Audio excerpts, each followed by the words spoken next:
Chapter 586, Guidance, 13 more updates, _1 After dinner, Zhou Danny and her husband, Lao Zhao, walked Ni Tsuehua and her daughter Ni Yang, carrying little Ni Yun, to the tram station. Ni Yang was holding little Ni Yun in her arms. Ni Tsuehua tightly held Zhou Danny's hand. Danny, whenever you have time, you need to come over with your brother-in-law and the children. You can take the number 9 tram and get off at Jinghua village. Give us a call when you're on your way, and I'll meet you at the village entrance. Zhou Danny nodded. We're a bit occupied at the moment, but we're definitely coming as soon as we get some free time. I'll be waiting at home for you all. Ni Tsuehua reluctantly boarded the tram. As they watched the tram slowly disappear into the night, Zhou Danny turned to Lao Zhao. How did we do in business today? Lao Zhao sighed. Not too good. Since the people of Beijing like eating steamed buns, that's what we've been selling all these years. When they first started, business was good. But things went downhill recently, and it got to a point where they couldn't even sell steamed buns worth 1 yuan a day. They also had to pay 10 yuan every month as rent. Zhou Danny expressed her worry as well. What can we do? We have to pay the rent soon, and the kids need to go to school too. There are so many places we need to spend money. Lao Zhao said, don't rush. Maybe tomorrow will be a better day. Zhou Danny suggested, do you think the problem lies with the market? What if you change your selling stall's location tomorrow? Lao Zhao nodded in agreement. The couple returned home, with their faces full of worry. As soon as they got home, Xiaoshuang rushed over, grabbing their hands. Mom and Dad, come and see. Aunt Dia and sister Ni Yang brought over a lot of good stuff today. Given it was dark out, Zhou Danny didn't really have a chance to see how much stuff Ni Tsuehua and Ni Yang had brought. Only now she realized that they had indeed brought a lot of nice things. There was malted milk and small chunks of beef. The candies and biscuits had already been opened by the kids. Zhou Danny also found 2 bottles of liquor. Even when their family visited relatives for New Year, they could not afford to buy so many things. Zhou Danny said, Dia must have spent a lot today. She was too kind. Lao Zhao stared at the 2 bottles of liquor for a while before finally saying, we should consider exchanging these 2 bottles of liquor for some money at the shop tomorrow. They're worth 35 yuan. We don't need a big profit. 30 yuan should be enough to pay the school fees and the rent. Even though this was slightly inappropriate, they had no other alternatives. If they didn't sell the liquor, their family of 6 would end up on the streets with the kids unable to afford school. Zhou Danny was silent for a moment then nodded, all right. When we have money, we must thank Dia and her family properly. Lao Zhao nodded, definitely. The next day, Zhou Danny went to the shop and exchanged the 2 bottles of liquor for 30 yuan. The regular selling price for these 2 bottles of liquor was 35 yuan. The shopkeeper was more than happy to make this deal for 30 yuan. They were relieved to finally have the money for the school fees and rent. Zhou Danny let out a sigh of relief. After hearing Zhou Danny's idea, Lao Zhao changed his selling spot today, continuing to sell from his stall. As it was the inaugural day of the restaurant, at 11:30 a.m., Ni Yang arrived at the city market.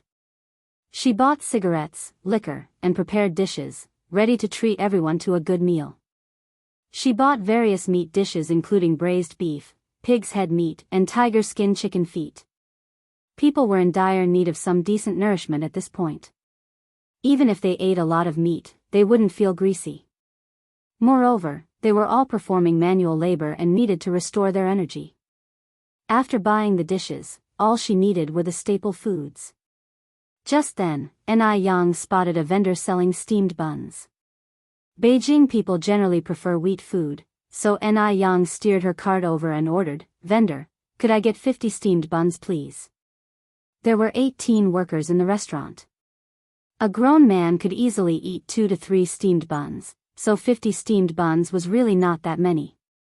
50 steamed buns. The old Zhao, who had been originally hunched over eating his steamed bun, perked up upon hearing those words. He quickly put down the bun and picked up a bag. All right, please wait a moment. Ni Yang clearly saw old Zhao at this point and exclaimed, "Uncle Zhao." Old Zhao also looked surprised. "Yang Yang." Ni Yang chuckled and said, "Uncle Zhao, so you've been selling steamed buns here?" Old Zhao nodded, "Yes, but Yang Yang, are you sure you can finish off all these buns? They'll go bad if you don't finish them quickly in this weather." Ni Yang assured him, "Don't worry, we have more than a dozen people for dinner." Only then old Zhao was relieved. He swiftly packed up 50 buns and handed them to Ni Yang. At this point, one could buy 4 buns for 1 cent. Ni Yang had occasionally bought them before, so she was familiar with the price. She took the steamed buns and handed 1 yuan and 3 cents to old Zhao. However, old Zhao refused to take the money. Ni Tsuehua and her daughter Ni Yang were so polite. If it wasn't for the gifts they brought, sending the children to school next month would have been a problem. If he were to insist on taking the money for a few steamed buns, it would be utterly heartless. "Uncle Zhao, you are running a business, how could you not accept money? If you refuse to accept the money, then I can't accept these buns." Saying this, Ni Yang put down the buns. She knew that old Zhao's family had it hard, so she insisted on paying him. Old Zhao said, "Yang Yang, both you and your mother are so nice. You brought so many things to our house yesterday. These are just a few homemade buns, they're really not worth much. Unless you think these buns of mine aren't worth the money." Ni Yang said, "Uncle Zhao, we have to be fair. If you won't accept the money, it'll go to the shop next door." After much persuasion, old Zhao finally accepted the money reluctantly. Ni Yang noticed a half-eaten bun on the basket and a flask next to it. "Uncle Zhao, are you only eating buns for lunch?" Old Zhao chuckled, "Yes, it's far from home, and I don't feel like going back for lunch, so I appease my hunger with some buns. They're good, sweet and soft. It's a much better time now. During the Great Famine, who could afford such fine white flour buns?" In reality, old Zhao was eating the buns left unsold from a few days ago. They were dry and hard, with no taste at all. "Uncle Zhao, have this with your bun." Ni Yang handed old Zhao a wax paper bag. "I'm alright eating the buns, I don't need that." Old Zhao quickly declined. "Please take it, I bought too much anyway, it will be a waste if I don't finish it." Having said that, Ni Yang continued, "Also, Uncle Zhao, are there lots of buns left over each day?" Old Zhao sighed, "Business has been slow recently, there are leftovers every day."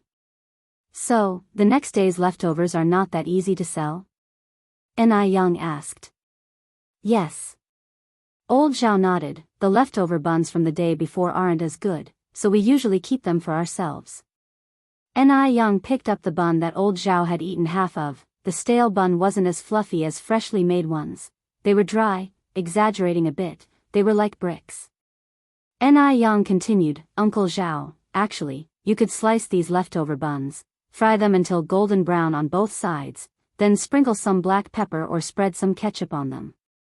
Those who love salty and spicy food can add black pepper, those who like sweet and sour can go for ketchup. Then, sell them in front of the school during dismissal time. They should sell well. The leftover buns, if preserved properly, don't harm health. They're just not as delicious as fresh ones. But when fried till crispy, they won't be affected at all, and will even taste wonderfully crispy. They would be well received by young people." Old Zhao seemed skeptical, "Will that really work?"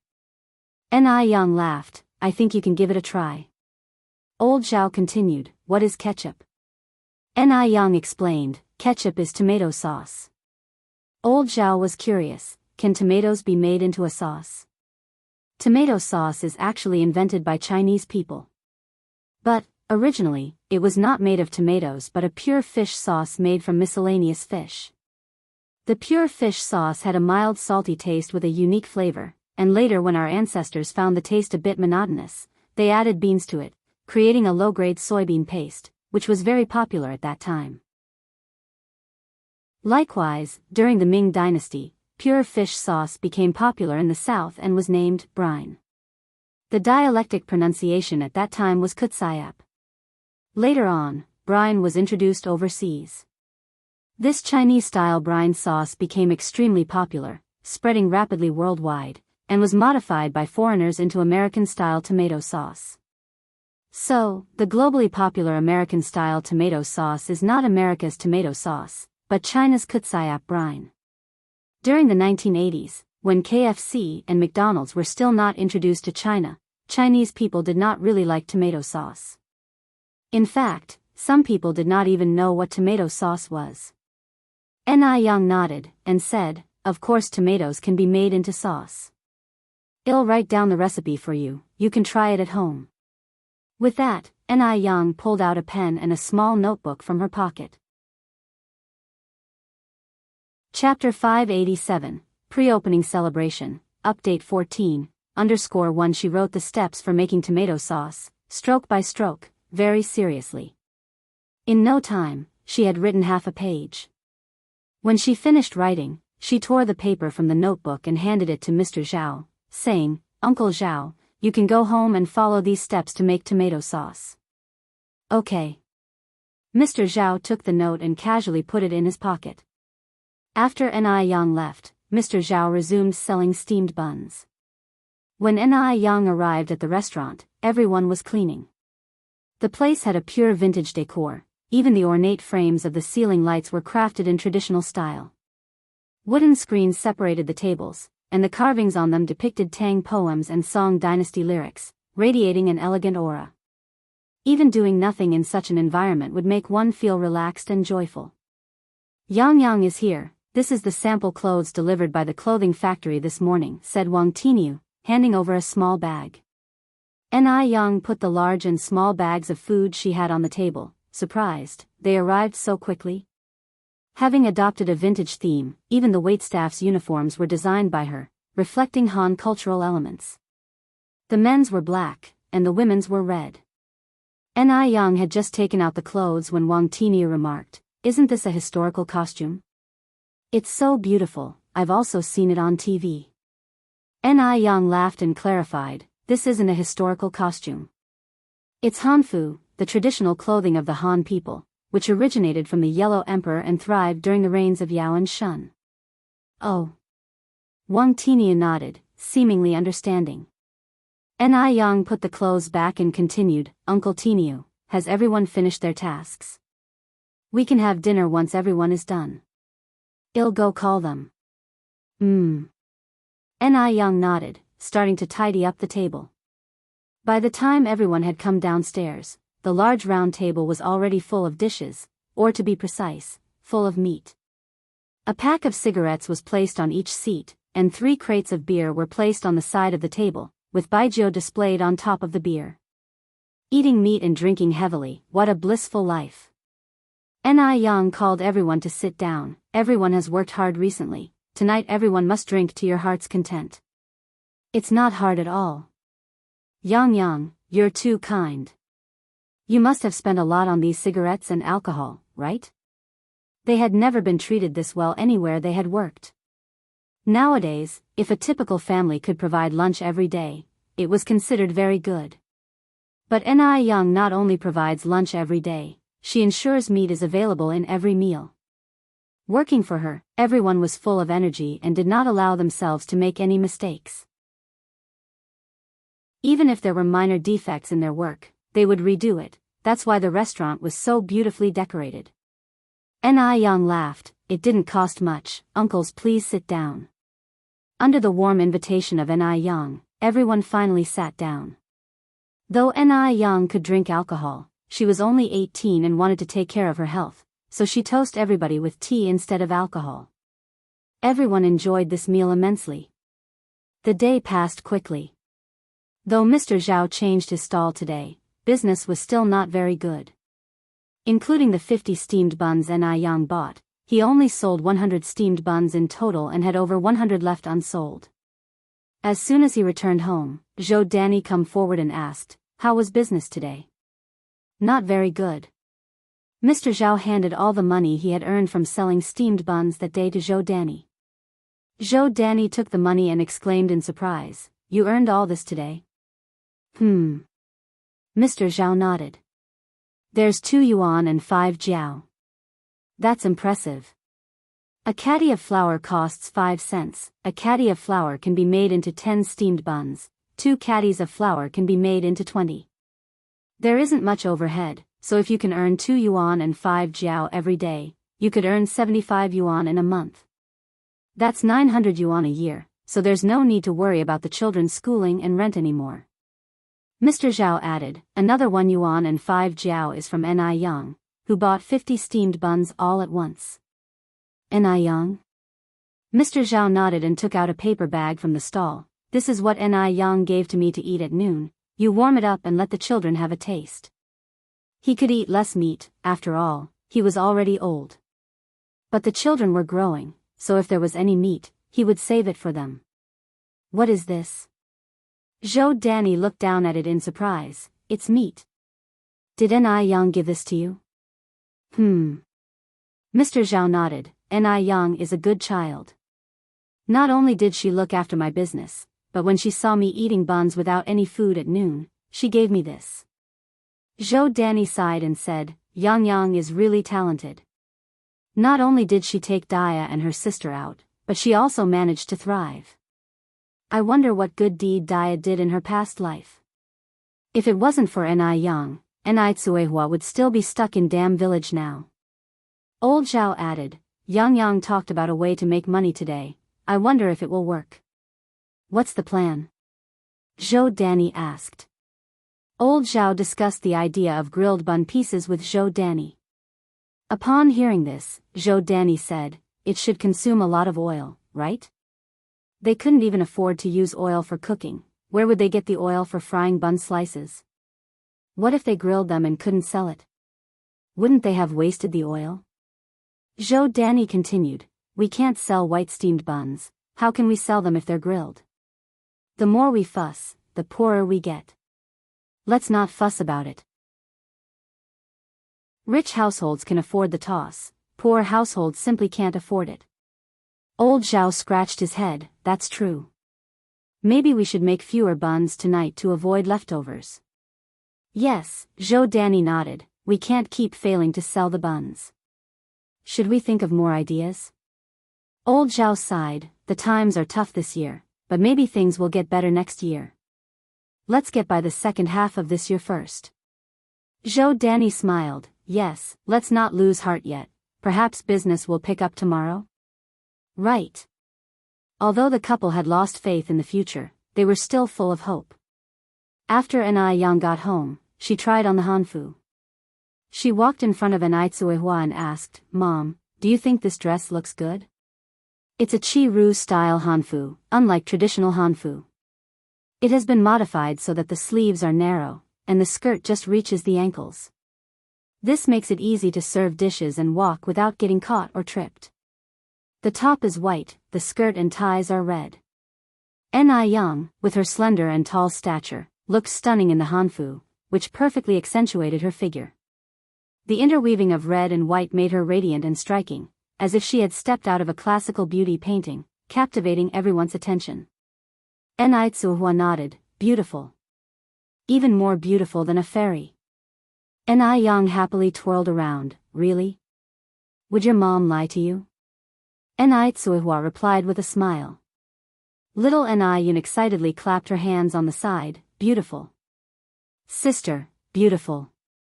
Even Duo flew to Ni Yang's side, chirping non-stop.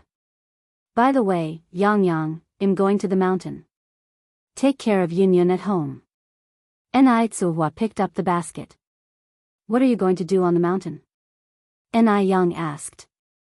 Ni Tsuehua replied, it rained last night, there should be plenty of matsutake on the mountain. I'm going to pick some and we can stir-fry them for dinner. Matsutake can be stir-fried and even added to flour to make spicy strips. Spicy strips with matsutake sell better than regular ones. Wild matsutake is sold at sky-high prices in later years, but in this unpolluted era, they are everywhere and worthless. Ordinary families are too busy with farming to pick matsutake. Ni Yang nodded, all right, take care. Okay. Ni Tsuehua walked out with her basket. Just as she reached the door, she turned back. What's wrong? Enrich said, "I'll bring my English book for a read." She would read English whenever she was free. With her current level, simple communication with foreigners wouldn't be a problem. Young laughed, "It's not safe to read while walking." "You better not do it." "You're right." Enrich replied, "I better go." Young glanced at the sky and then said, "Wait a moment, Mom." "What's wrong?" Enrich looked back. Young ran inside to grab an umbrella. "It might rain later, take the umbrella." Enrich laughed, "How is it going to rain under such a bright sun?" Chapter 588, Have Good Things to Give You, Update 15_1 Young put the umbrella into her basket, put it in, just in case it starts raining. Just as Enrich left, an elderly woman with white hair arrived at the door with a basket. "Is Yang Yang's mum at home?" "Grandma Lu." Young smiled and walked over. "My mom just left." "Do you need anything from her?" Grandma Lu smiled and said, "Oh, Yang is here." "Nothing really, our potatoes have had a bumper harvest this year. I just brought over some potatoes for you guys. This is the first batch of this year's harvest. I want you 3 women to taste them." Only then did Young notice that Grandma Liu's basket was full of potatoes. The villagers of Jinghua village are all very grateful. Young has been good to them, and they are also very good to Young. Whenever someone slaughters a pig or a sheep, or whenever the crops are glowing, they think of sending some food to Young first. Young smiled and said, "Grandma Lu, you are too polite. We already have potatoes at our home. You worked hard to grow these, you should keep them." Grandma Lu is an old widow in the village. She has no children and lives alone, which isn't easy. Young often gives her some food during holidays. However, something that truly moved her happened last year. Last autumn, the old lady suddenly came down with a high fever. She nearly died alone at home without anyone knowing. It was Young who found out the abnormality and was able to treat Grandma Lu. Grandma Lu said, "I can't finish these all by myself. Yang, you don't like my old self because I can't give anything decent, right?" In the end, Grandma Lu pretended to put on a stern face. No. Grandma Lu, you've misunderstood. If you don't mind them, then keep them. It's not like it's anything valuable. I've got to go now. If I don't return soon, the chickens will get my cabbage." Finishing her words, Grandma Lu dumped the potatoes on the ground and left. Young couldn't let Grandma Lu go back empty-handed. "Grandma Lu, wait a moment." Grandma Lu was already aware of Yang's tactics. She knew Young must have gone inside to get something, and quickly covered her basket, ran away as if carried by the wind. When Young returned to the yard, Grandma Liu's figure was already out of sight. She puzzled, "Where is Grandma Lu?" Little Yun pointed at the door and said, ran away." "Ran away?" Young was taken aback. She never knew that Grandma Lu, even with her bound feet, could run so fast. Looking at the pile of potatoes that Grandma Lu brought, Young suddenly had an idea. Yun, do you want to eat something delicious?" "Yes." Upon hearing the mention of delicious food, little Yun started drooling. Young picked up 5 large potatoes, cleaned them thoroughly, peeled off the skin, and finally cut them into thin slices and long strips. That's right. The delicious food that Young was making today was potato chips and French fries. Eating fries cannot be without tomato sauce. Young also ran into the field to pick 2 large tomatoes. Making tomato sauce is real simple. First, peel off the skin of the tomatoes, then cut them into pieces and stir-fry them in hot oil until they're mushy. After that, add water, and simmer it to reduce it down to a thick consistency. Normally, when making tomato sauce, one would add white sugar. But the homegrown tomatoes hadn't been treated with coloring agent. Every bite released a burst of fresh and juicy taste, soft and silky. They were so good in flavor that there was no need to add sugar at all. While the tomato sauce was simmering, Young began to fry the chips and potato strips. When frying in oil, you need to parboil the potatoes in boiling water for 3 minutes first, then lift them out and rinse them in cold water. Afterward, drain them and fry them in the wok. A sizzling noise filled the air very soon afterwards. Little Anayun stood by the pot, drooling with desire. By the time the tomato sauce was ready, the chips and potato strips were all fried up. Anayang handed a portion of fries to little Anayun. Yun, eat slowly, be careful, it's hot, okay? Okay. Little Anayun nodded, immediately grabbing a fry and putting it in her mouth. Is it tasty? Anayang asked. Delicious. Anayang then scooped a bit of tomato sauce into little Anayun's bowl. Yun, why don't you try dipping it in the tomato sauce? Given her young age, little Anayun didn't quite understand what Anayang was saying. Anayang had to demonstrate it herself. The crispy on the outside, soft on the inside fries with a dab of sour and sweet tomato sauce made a remarkable combination.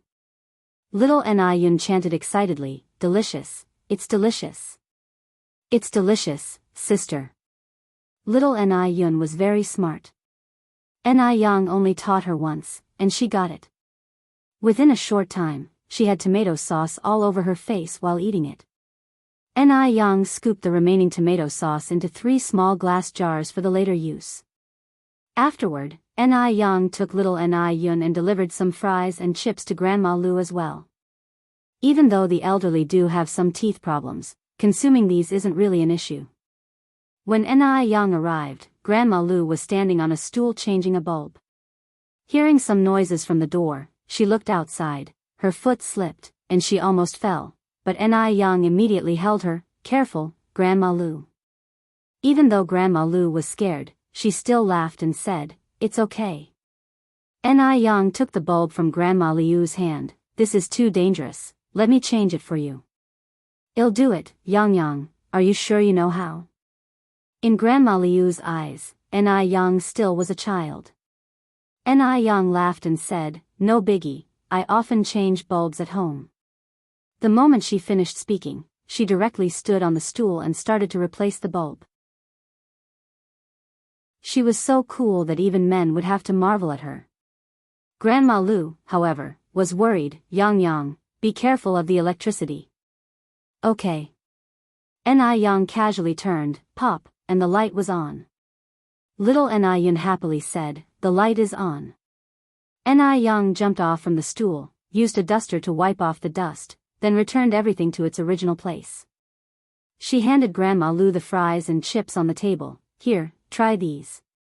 What are these? Grandma Lu tasted a fry, quite tasty. Anayang smiled and said, these are fries and these are chips. Grandma Lu said, this is the first time I'm trying these special delicacies. What are they made of? Want to guess? Anayang teased. Grandma Lu guessed, flour. Anayang shook her head, wrong. Grandma Lu pondered a little more, glutinous rice flour? Still wrong. Anayang kept shaking her head.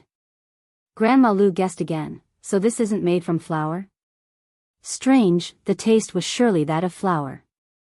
Anayang laughed and said, Grandma Lu, these are made from potatoes. The same ones you gave us. Potatoes? Grandma Lu was a bit astonished. Can potatoes taste this good? Anayang nodded, of course. If you want to learn, I can teach you.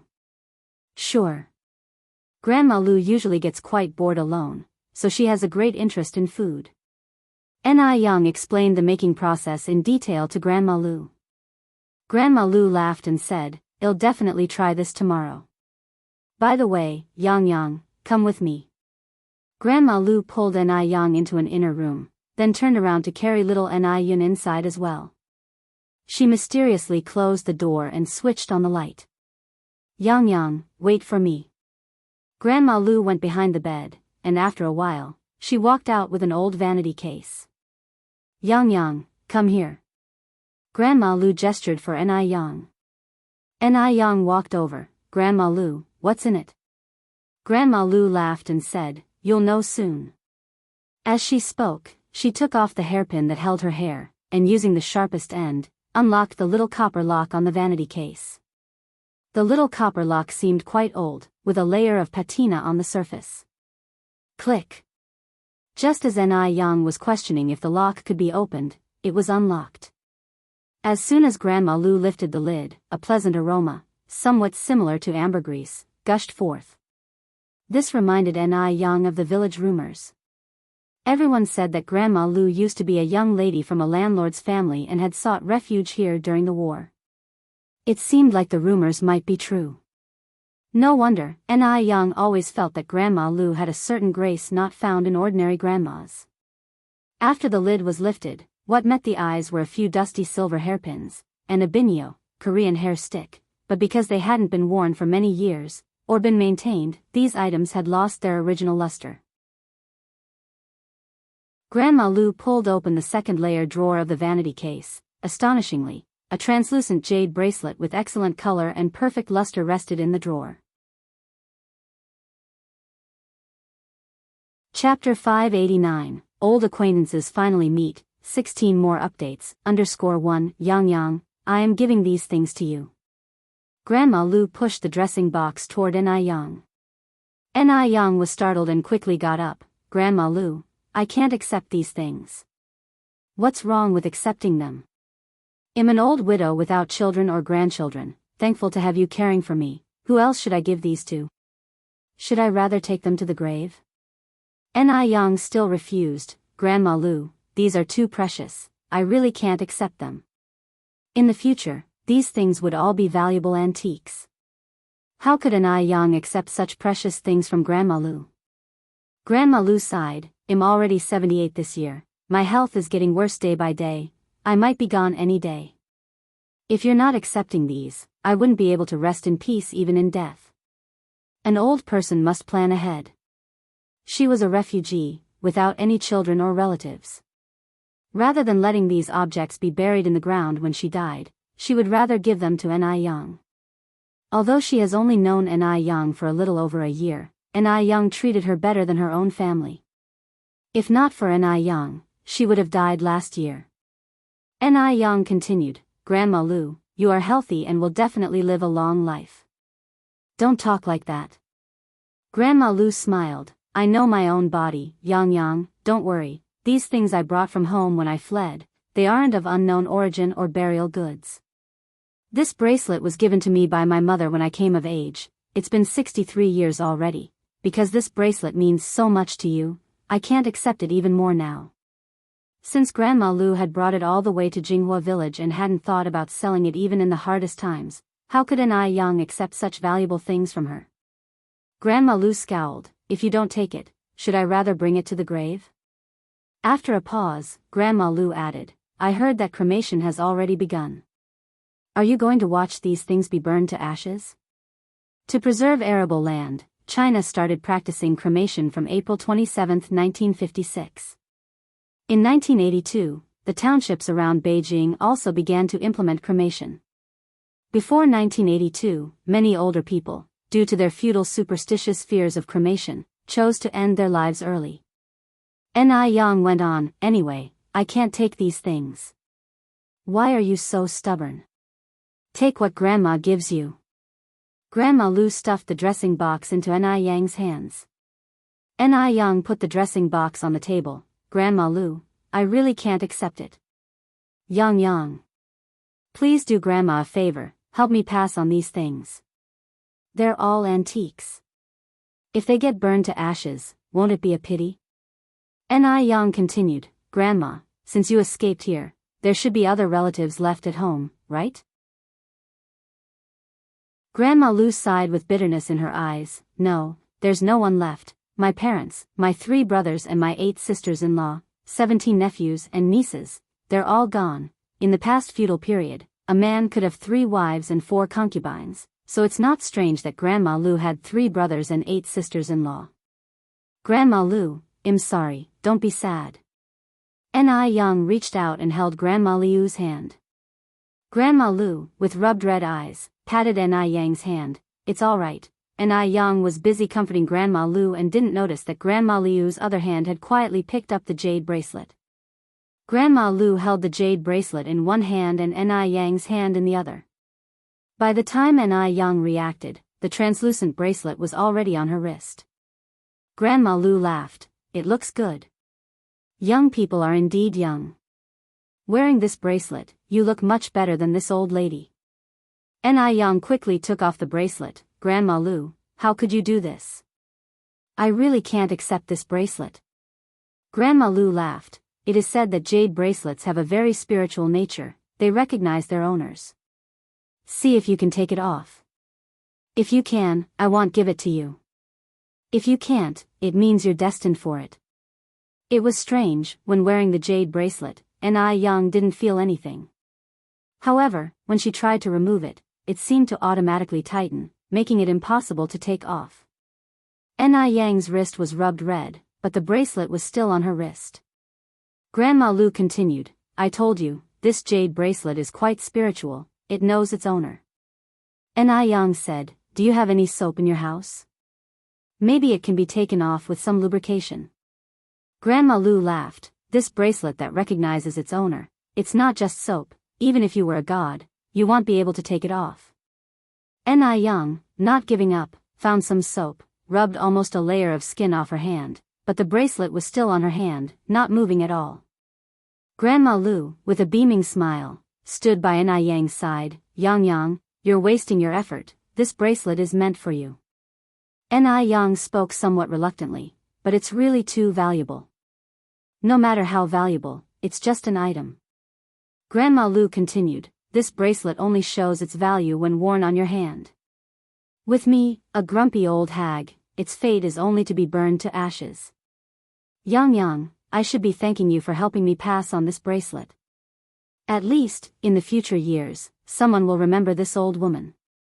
Given this situation and the fact that she couldn't remove the bracelet, it would be pretentious to refuse anymore.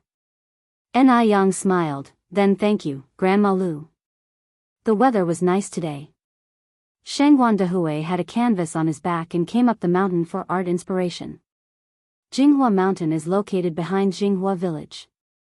Given its good location, beautiful scenery, and many rare wild animals, he decided to find inspiration on Jinghua Mountain.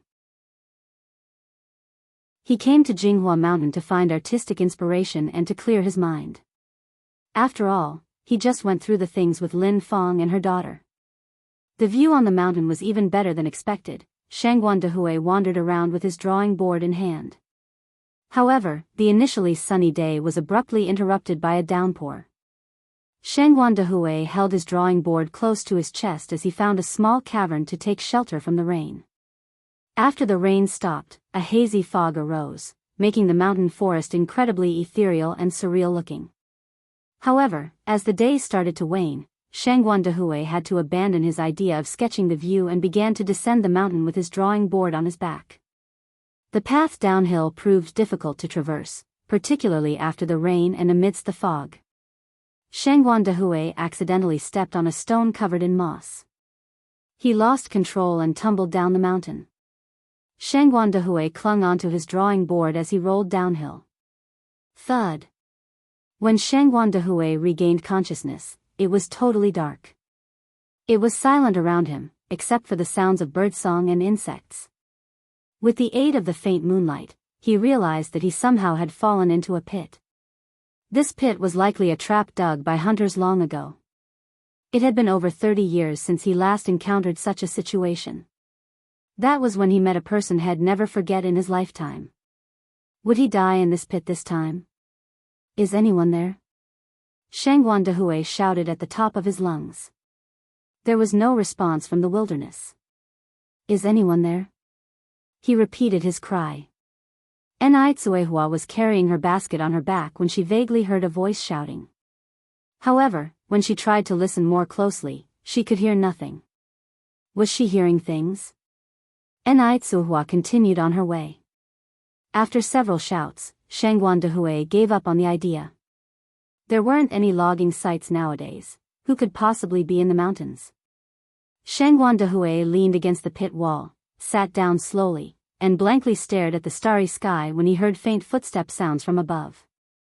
Someone? Shangguan Dehui stood up once again and asked, is anyone there? Enrich on the ground halted and looked around cautiously. She was sure of it this time, someone was definitely shouting. With the absence of footstep sounds and no one answering his call, Shangguan Dehui shouted once more. This time, Enrich heard very clearly. She responded, "Who's there?" She'd heard from the elders that spirits often roamed in the mountains. There were tales of ghostly figures lurking behind the foliage. Could she have encountered a ghost? Enrich was both intrigued and frightened. Shangguan Dehui was overjoyed to hear a response. There really were people on the mountain. From the sound of it, the respondent wasn't far away. Shangguan Dehui replied, "It's me. I'm down here." "Where are you?" Enrich asked. Hearing the delicate fear in her voice, Shangguan Dehui assured her, "Please, don't be afraid. I came here to sketch the mountain but accidentally fell into a hunter's trap. If you walk towards the east, you'll find me. However, be careful, the wild grass here is unusually lush." "Okay." With a stick in one hand parting the tall grass, Enrich cautiously proceeded forward. After not too long, she arrived at the trap. "Are you here?" "Yes." Shangguan Dehui waved at her, "I'm down here." Enrich found the voice somewhat familiar. Peering into the pit, she exclaimed in surprise, "Mr. Shangguan, is that you?" Shangguan Dehui responded in confusion, "You know me?" Enrich continued, "Don't you remember me? I'm Ni Yun's mother." Chapter 590, Familiar Feeling, Taking Shangguan Dehui Home, 17 updates, _1 Shangguan Dehui hadn't expected to meet a familiar face deep in these old mountains.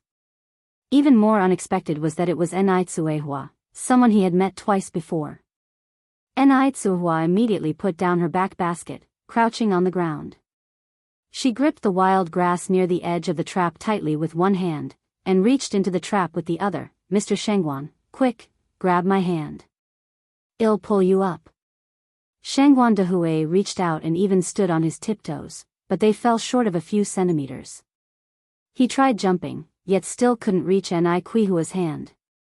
At this time, Enrich continued, "Mr. Shangguan, please wait a moment. I will go find a sturdier stick to help you." The long stick she had been using to part the wild grass was too thin to support the weight of an adult. There were many large pine trees in the mountains, but few branches that could be used as sticks. Enrich also didn't have an axe or similar tool at hand, making it impossible to cut a wooden stick. Helplessly, Enrich could only move a large rock over. "Mr. Shangguan, please move aside. I will throw this rock down so you can step on it and grab my hand." Shangguan Dehui nodded, "All right, thank you for your trouble." Enrich rolled the large rock down alongside the pit wall. This time, when Shangguan Dehui stepped on the rock, he was indeed able to easily grab Enrich's hand. Their hands gripped tightly. Enrich's hand was not like those of ordinary farm women.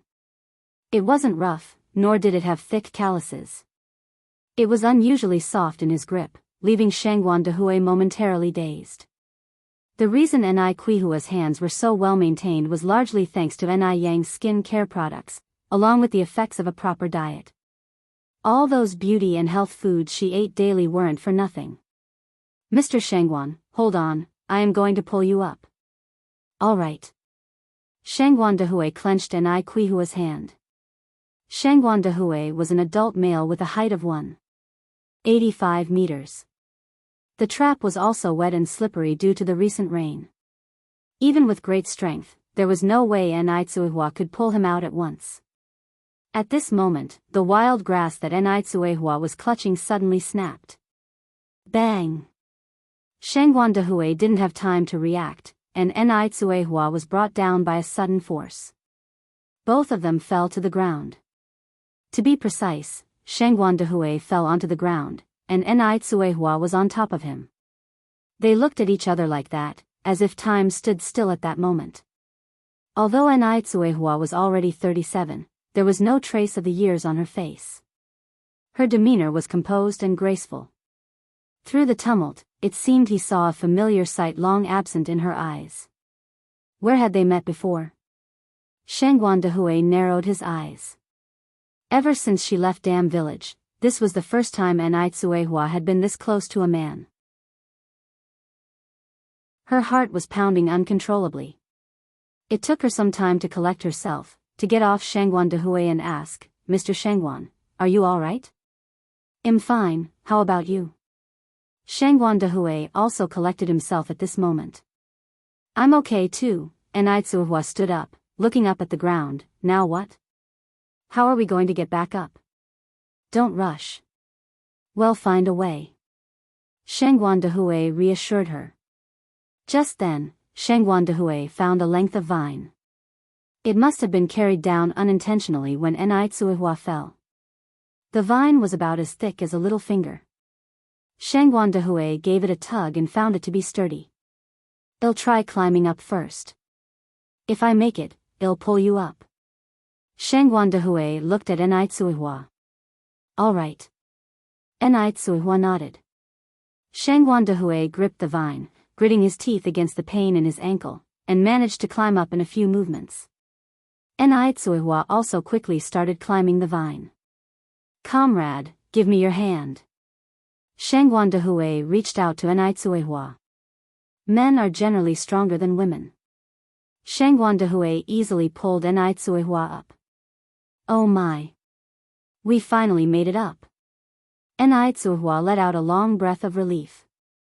Comrade, thank you so much for today. Shangguan Dehui thanked Anai Tsuehua. Anai Tsuehua laughed and said, It's fine, it's fine.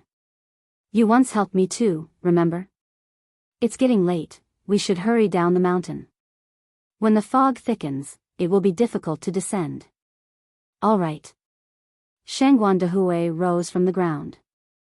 At that moment, Anai Tsuehua smelled the metallic scent of blood in the air. Mr. Shangguan, are you injured? It's nothing, just a skin wound. Shangguan Dehui said casually. Shangguan Dehui had injured his foot, he was limping, and the descent down the mountain was exceedingly difficult. Let me assist you. Anai Tsuehua supported Shangguan Dehui's arm. At this moment, even Shangguan Dehui could not pretend to be strong. He had no choice but to rely on Anai Tsuehua for support. Thank you. By this time, the sky was completely dark, and there was not a single person on the mountain. After about half an hour, the two of them had finally managed to descend the mountain. Anai Tsuehua then suggested, Mr. Shangguan, you're injured, and there are no cars in the countryside. Why don't we go to my house to bandage your wound first? Even though it might be problematic for a bachelor to enter a widow's home, Shangguan Dehui had helped her, and he was injured so severely. Leaving him in the countryside didn't seem right either. Moreover, it was night time, and people likely wouldn't notice them. Shangguan Dehui hesitated. Would it be too much of an imposition? Not at all, my daughter is a doctor, she can help treat your wound. As soon as Anai Tsuehua led Shangguan Dehui to her front door, it was immediately opened from the inside. Anai Yang stepped out. Yang Yang. Anai Yang exclaimed in surprise, Mom, you're back. I was just about to look for you. What happened to you? It had rained on the mountain, and Anai Tsuehua had fallen into a trap, so there was mud all over her, making her appearance somewhat disheveled. Just as Anai Yang made her comment, she noticed Shangguan Dehui. Mom, who is this? Shangguan Dehui didn't look much better, especially with his injured foot. His face was somewhat pale. Anai Tsuehua said, Let's go inside first. All right. Anai Yang nodded and helped Anai Tsuehua assist the man inside. Once they were inside the house, Anai Tsuehua introduced him to Anai Yang. This is your uncle Shangguan, the kind man your mom met on the bus last time. Mr. Shangguan, this is my eldest daughter Anai Yang, better known as Yang Yang. Shangguan Dehui nodded at Anai Yang. Hello young comrade Yang Yang. Hello Uncle Shangguan. Anai Yang was aware of the kind man that Anai Tsuehua had met on the bus last time. Anai Tsuehua continued to explain, Your uncle Shangguan fell into a hunting trap while hiking up the mountain, injuring his leg. Yang Yang, can you please take a look and see if it's serious? Ni Yang nodded. Sure, Uncle Shengguan, please take a seat. Shengguan Dehui sat on a chair and rolled up his pant leg. His ankle was severely wounded, as though it had been cut by a sharp object, and blood was still seeping from the wound. The sight was somewhat ghastly. Ni Tsuhua frowned slightly, unable to imagine how Shengguan Dehui had climbed out of the trap, let alone how he had managed to walk down the rugged mountain path. His endurance was extraordinary. Ni Yang then said, "The wound is quite deep, stitches might be required." "Young comrade, can you stitch it?" Shengguan Dehui asked. Ni Yang nodded. "Uncle Shengguan, are you willing to let me stitch it?" As an 18-year-old, many people doubted her medical skills. Therefore, before she could proceed with the stitching, she needed to obtain Shengguan Dehui's approval. Shengguan Dehui chuckled. "Why should I fear? Then please wait a moment, I'll go prepare some things." Ni Yang turned and went into the house. Ni Tsuhua followed her in. After stepping inside, she briefly explained Shengguan Dehui's situation to Ni Yang. Ni Yang wasn't the type to be unreasonable. Considering Shengguan Dehui was Ni Qihua's benefactor, it was only right for her to help him in this situation. Having returned from a different era, her thoughts weren't as traditional, nor did she have such societal shackles. By studying Shengguan Dehui's facial features, she could tell that he was not a bad person. Seeing that Ni Yang had no particular reaction, Ni Tsuehua heaved a sigh of relief. Bringing a man home out of the blue, she had thought that Ni Yang would be angry. Ni Yang picked up the medical box and added, "Mom, why don't you take a bath first?" Chapter 591, Well-Matched Couple, Update 18_1 Ni Tsuhua nodded. "Alright, I'll go take a shower first." Half-drenched, covered with bits of soil, she certainly felt a tad uncomfortable. Ni Yang stepped out with the first aid box, moved a stool in front of Shengguan Dehui and said, "Uncle Shengguan, please put your leg up." "Okay." Shengguan Dehui did as instructed. Ni Yang took out the medicines, cleaned around the wound with medical alcohol, and before proceeding with the stitches, she said, "Uncle Shengguan, I have no anesthetic here. It might hurt a bit later, please bear with it." Shengguan Dehui nodded in response. Ni Yang then handed him a chopstick. "If you can't bear with the pain, you can bite on this stick." "Thank you." Shengguan Dehui took the chopstick. A moment later, Ni Yang started stitching the wound. Stitch after stitch, like mending a piece of clothing, blood kept seeping out from the wound. Pools of bright red blood tainted her pale fingertips, but Ni Yang didn't so much as furrow a brow. Cold sweat started appearing on Shengguan Dehui's forehead. However, he didn't bite on the chopstick, but instead gripped the stool beneath him tightly, without uttering a sound. Ni Yang glanced at him with a newfound layer of admiration. In her past life, she had seen many patients. Even under anesthesia, most people could barely tolerate the pain of stitching. Yet Shengguan Dehui exceeded her expectations. Soon, the wound was stitched up. Sprinkling a layer of white medicinal powder on it, Ni Yang bandaged the wound. "Uncle Shengguan, it's best to keep it dry and avoid contact with water for a while. Also, refrain from consuming a lot of cold and spicy food. Come back after 7 days to have the stitches removed," she advised. Shengguan Dehui nodded. "All right, thank you, Comrade Yen Yen." Ni Yang smiled slightly. "It's no trouble, it's the duty of a doctor." Shengguan Dehui glanced around the room and then asked, "I hope you don't mind if I ask, is your father at home?" He had called unannounced, so he should at least say hello to the host. "He's no longer here," Ni Yang responded calmly. "Gone?" At first, Shengguan Dehui was taken aback, but then quickly realized, "I'm sorry, I didn't know about your father, it doesn't matter." Just then, Ni Chengui returned from work. Seeing Shengguan Dehui in the house, she asked, "Yen Yen, we have a guest?"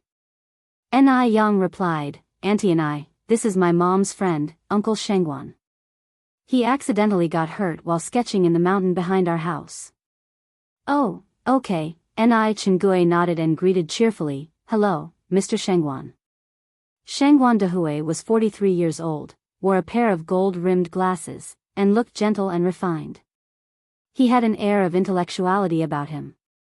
Although he had developed a few fine lines around his eyes, it didn't make him look older, but rather lent him an air of composure. He seemed like an official visiting the rural suburbs. Such a man was clearly not ordinary. He seemed quite a match with Enai Tsuehua, though. Enai Chengue thought to herself. Hello. Shangguan Dehui nodded. After a while, Enai Tsuehua finished her shower and came out. Enai Chengue pulled her aside and they started whispering. There were no secrets between Enai Tsuehua and Enai Chengue. Tsuehua provided Chengue with a detailed account of what had transpired. Enai Chengue joked, well, you and Mr. Shangguan seem to share quite the destiny. He saved you once, and you saved him in return. Enai Tsuehua was startled. Sister Chengue, you can't just casually say things like that. Enai Chengue laughed, I'm just saying it to you. It was indeed something that could not be mentioned lightly.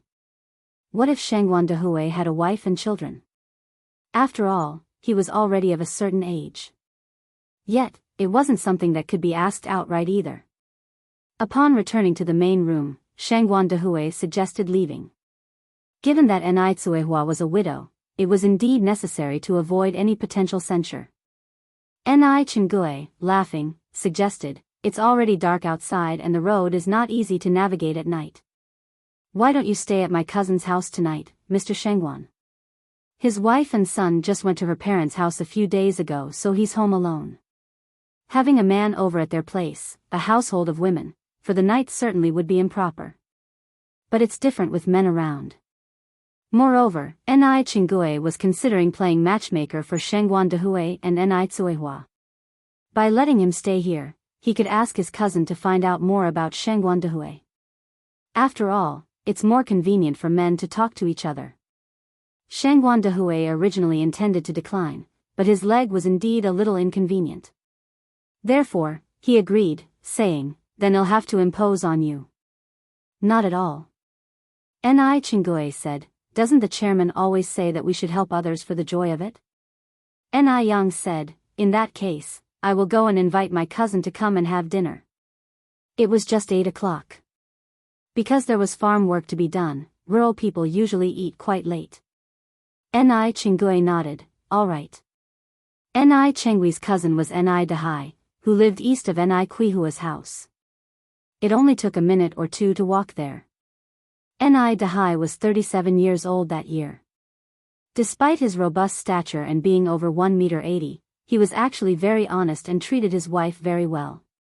After Enai Yang explained the situation to him, he picked a few change of clothes and followed Enai Yang over with a cheerful expression, Big brother, why don't you come and take a bath with me? If you don't mind, you can wear my clothes first. Shangguan Dehui responded somewhat bashfully, how could I possibly mind? Thank you. Let's go. Enai Dehui helped Shangguan Dehui to the bathing area. Men's baths are always quite simple, just a quick rinse usually does the trick. About 15 minutes later, Enai Dehui returned with Shangguan Dehui. Although Shangguan Dehui appeared slightly taller than Enai Dehui's clothes fit him rather well. Enai Yang enthusiastically asked them to take a seat. Enai Tsuehua and Enai Chengue were busy serving dishes.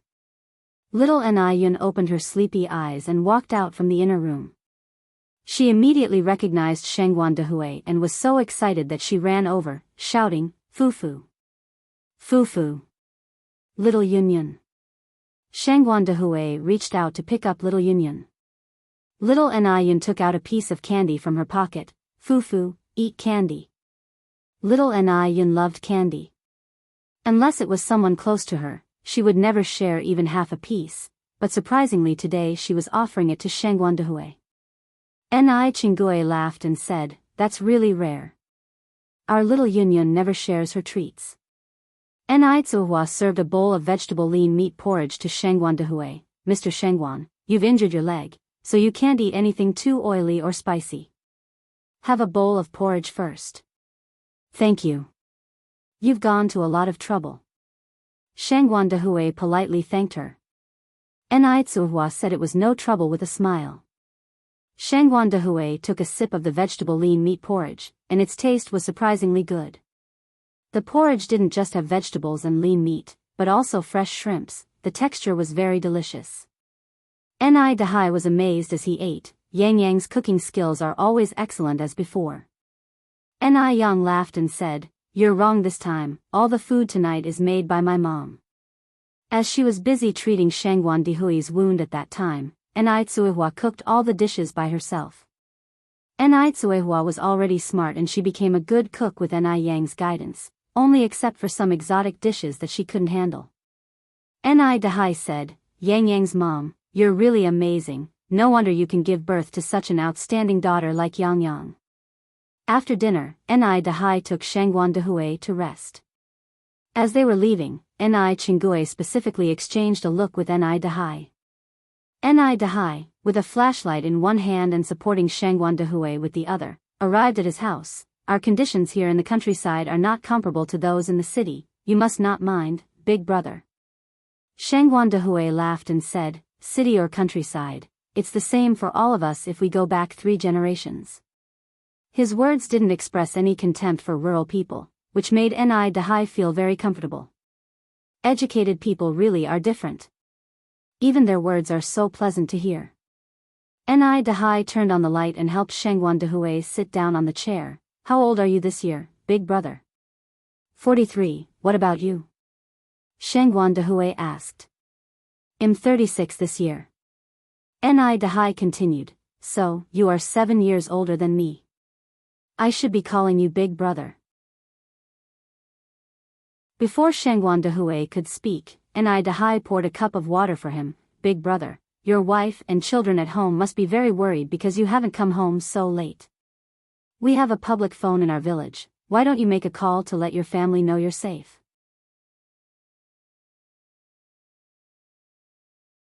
Chapter 592, Restaurant officially opens. 19 updates, _1 Shangguan Dehui shook his head, "No need, I usually live at the school alone. A sudden phone call home would only make them worry." Ni Dehai nodded, then asked, "Big brother, how many children do you have?" "A son and a daughter," Shangguan Dehui answered. Ni Dehai said enviously, "Then big brother, you're really blessed. I have just one son and want another daughter, but my wife disagrees, fearing we might have another boy." Shangguan Dehui smiled and said, "Actually, no matter the gender, having 2 children means they have each other's company, which is better than just one." "You're absolutely right, big brother." Ni Dehai slapped his thigh enthusiastically as though he'd found a kindred spirit. "By the way, big brother, you mentioned you live at the school. Are you a teacher?" "Emichim." Shangguan Dehui nodded his head. "A scholar, that's good. I just haven't read enough books in my life." Ni Dehai continued, "You said you live alone at the school, so your wife isn't a teacher?" Shangguan Dehui was silent for a moment before responding, "My wife passed away in childbirth." Ni Dehai said with an apologetic look, I'm sorry, big brother, it's okay, it's been many years now." Early the next morning, just as dawn broke, Shangguan Dehui got up.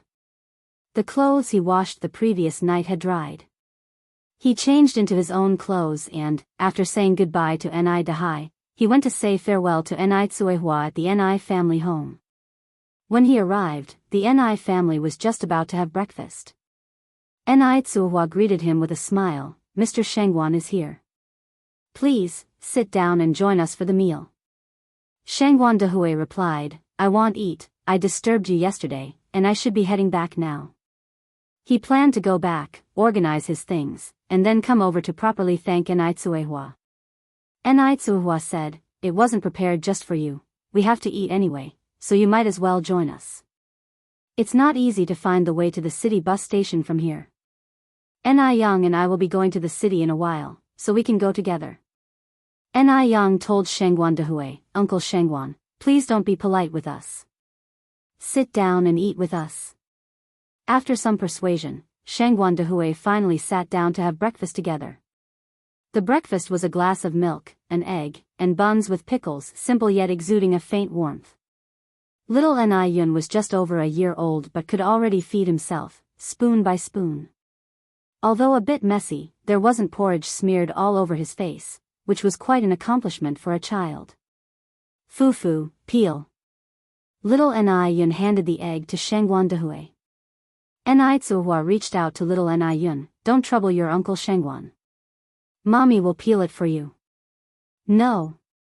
Little Yun pulled his little hand back, want, fufu, peel.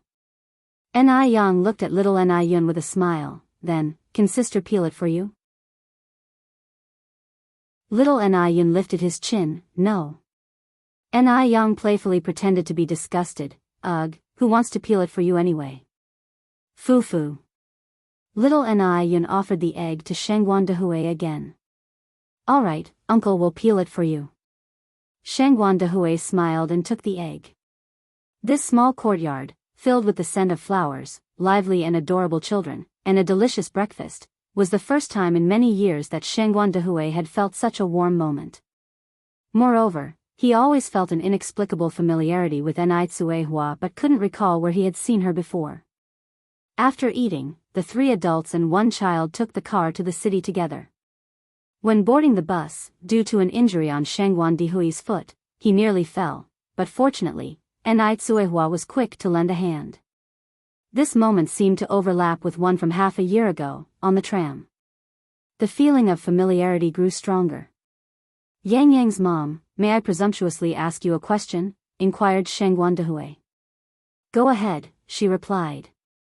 Shangguan Dehui continued, what is your full name? My name is Tsuehua, she answered, Ni with the person radical, the Cui of jade, and the Hua of flower. A very common name. Even more so than Daya. Shangguan Dehui's eyes flickered with a hint of disappointment. Perhaps he thought the reason why Tsuehua seemed familiar to him was that they had met on the tram half a year ago. The tram jolted and stopped, finally arriving in the city after an hour. Shangguan Dehui got off at Tsinghua University.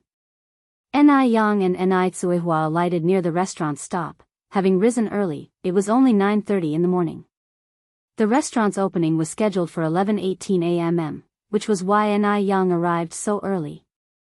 She chose to open now because September was just around the corner. Come September, she would need to register at the school and study there for a week before classes started, leaving her no suitable time to prepare for the opening. There was a ribbon-cutting ceremony for the opening, but Yang did not plan to be personally involved.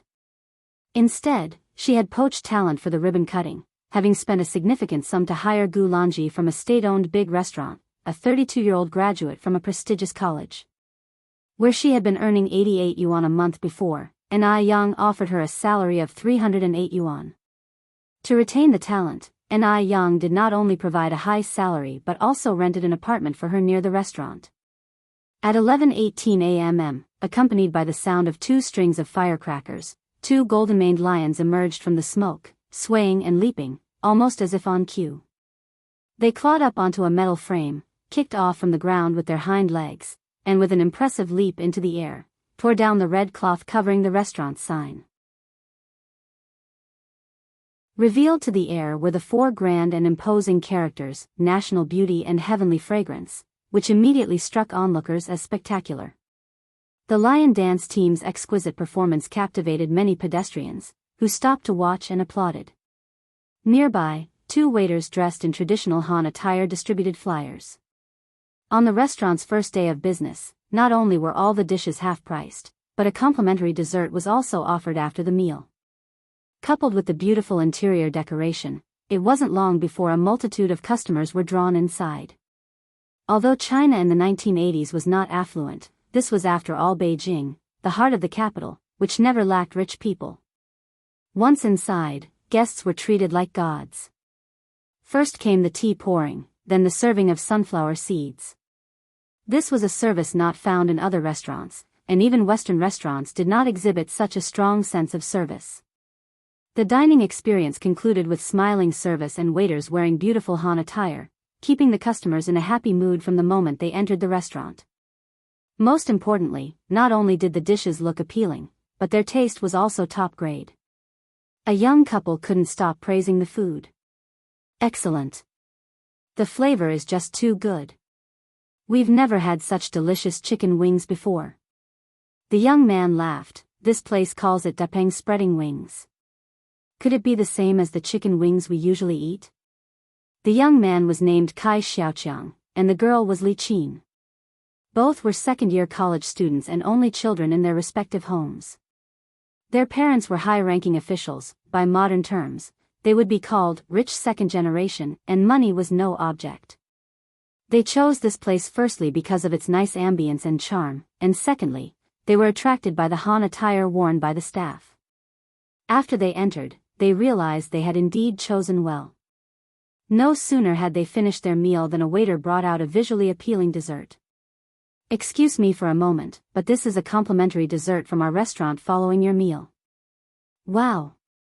You even offer a dessert? Li Qin said, surprised. Yes, it's called a mousse cake with matcha flavor. Please, enjoy your dessert at your leisure. Mousse cake, a delicacy that would originate in later times, did not exist in 1980s Beijing. However, Ni Yang, having returned from the future, had specifically taught her pastry chefs how to make mousse cakes during training. A restaurant needed to offer something unique to retain its customers. The mousse cake, a combination of ice cream and cake, had an incredibly smooth texture, fine, soft, and melt in your mouth, 100 times more delicious than old-fashioned ice cream, quickly conquering people's taste buds. After finishing the mousse cake, Li Qin was left wanting more. Women have an irresistible weakness for tasty desserts. Can we get another mousse cake? The waiter apologetically said, I'm sorry, comrade, but our mousse cakes are limited to one per table due to limited quantities. If you like it, you may purchase another. This was actually a marketing strategy. Only after tasting it would people know whether they liked it or not, otherwise, there's always a lack of courage to try something new. Li Qin asked, how much is one? It's 3 yuan each, the waiter replied. Without hesitation, Li Qin spoke up, I'll have another, please.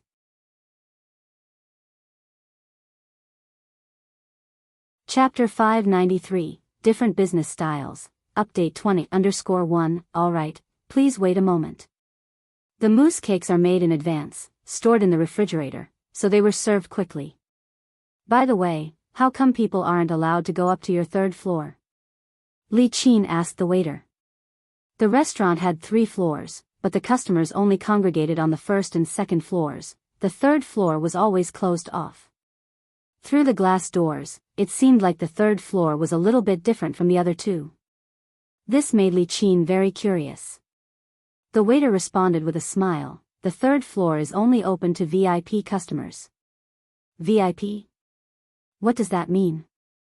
The waiter continued, to put it simply, only those who have registered for a membership card with our restaurant are allowed to dine there. Can I get a membership card then? Of course. The waiter nodded. How can I get this card?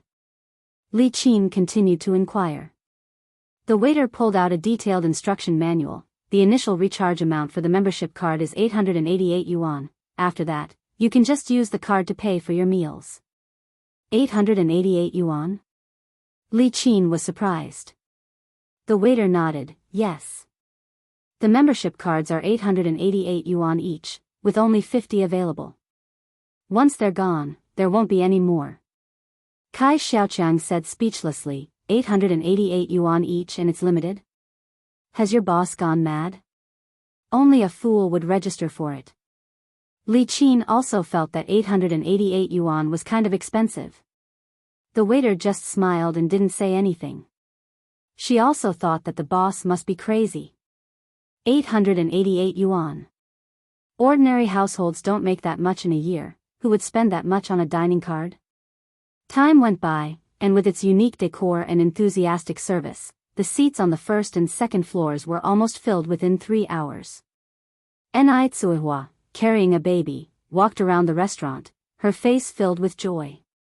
At first, she was worried that Ni Yang would lose money investing in this restaurant, but now it seemed that this worry was completely unnecessary. Yang, congratulations on your grand opening. Chen Jitsang appeared in front of Ni Yang with a bouquet of flowers. Thank you. Here, take this, wishing you an auspicious start and a prosperous future. Chen Jitsang handed the bouquet to Ni Yang. Ni Yang thanked him again and accepted the flowers. Looking at the bustling hall filled with guests, Chen Jitsang couldn't help but express his admiration. I didn't expect you to be able to run this restaurant so successfully. This made him think of his ambitious younger self. Back then, he was full of confidence, thinking that he would have many customers on his first day of business. However, other than a few friends who had come to show their support, there were only 2 or 3 tables of guests. He had assumed that Ni Yang would encounter the same situation, so he had deliberately brought along several friends to fill some seats. After all, Ni Yang seemed too young. But unexpectedly, Ni Yang had managed the business incredibly well. This was somewhat beyond his expectations. After greeting Ni Yang, Chen Jitsang joined his friends. Did you see her? That's Ni Yang. What do you think? She looks good, doesn't she? One of his slightly overweight friends replied, yes, she does look good, but I'm worried, bro. I'm not sure you can win her over. This kind of girl isn't easy to chase, unlike the girls abroad. I agree with Kai. You think I can't get her? Joke. Do I ever fail? Chen Jitsang continued, do you want to bet on it? What bet? Yang Kai asked. Chen Jitsang declared, if I can win over Ni Yang, you guys will wash my dirty socks for a month. Yang Kai countered, and what if you don't? A joke. Do you think I want? Chen Jitsang confidently stated, don't worry, I assure you I can win her over. There's no girl in this world that I, Chen Jitsang, cannot win over. During his years studying abroad, he even earned the nickname Destroyer of Roses. Yang Kai countered, if you don't succeed, you'll be washing our dirty socks for a month. All right.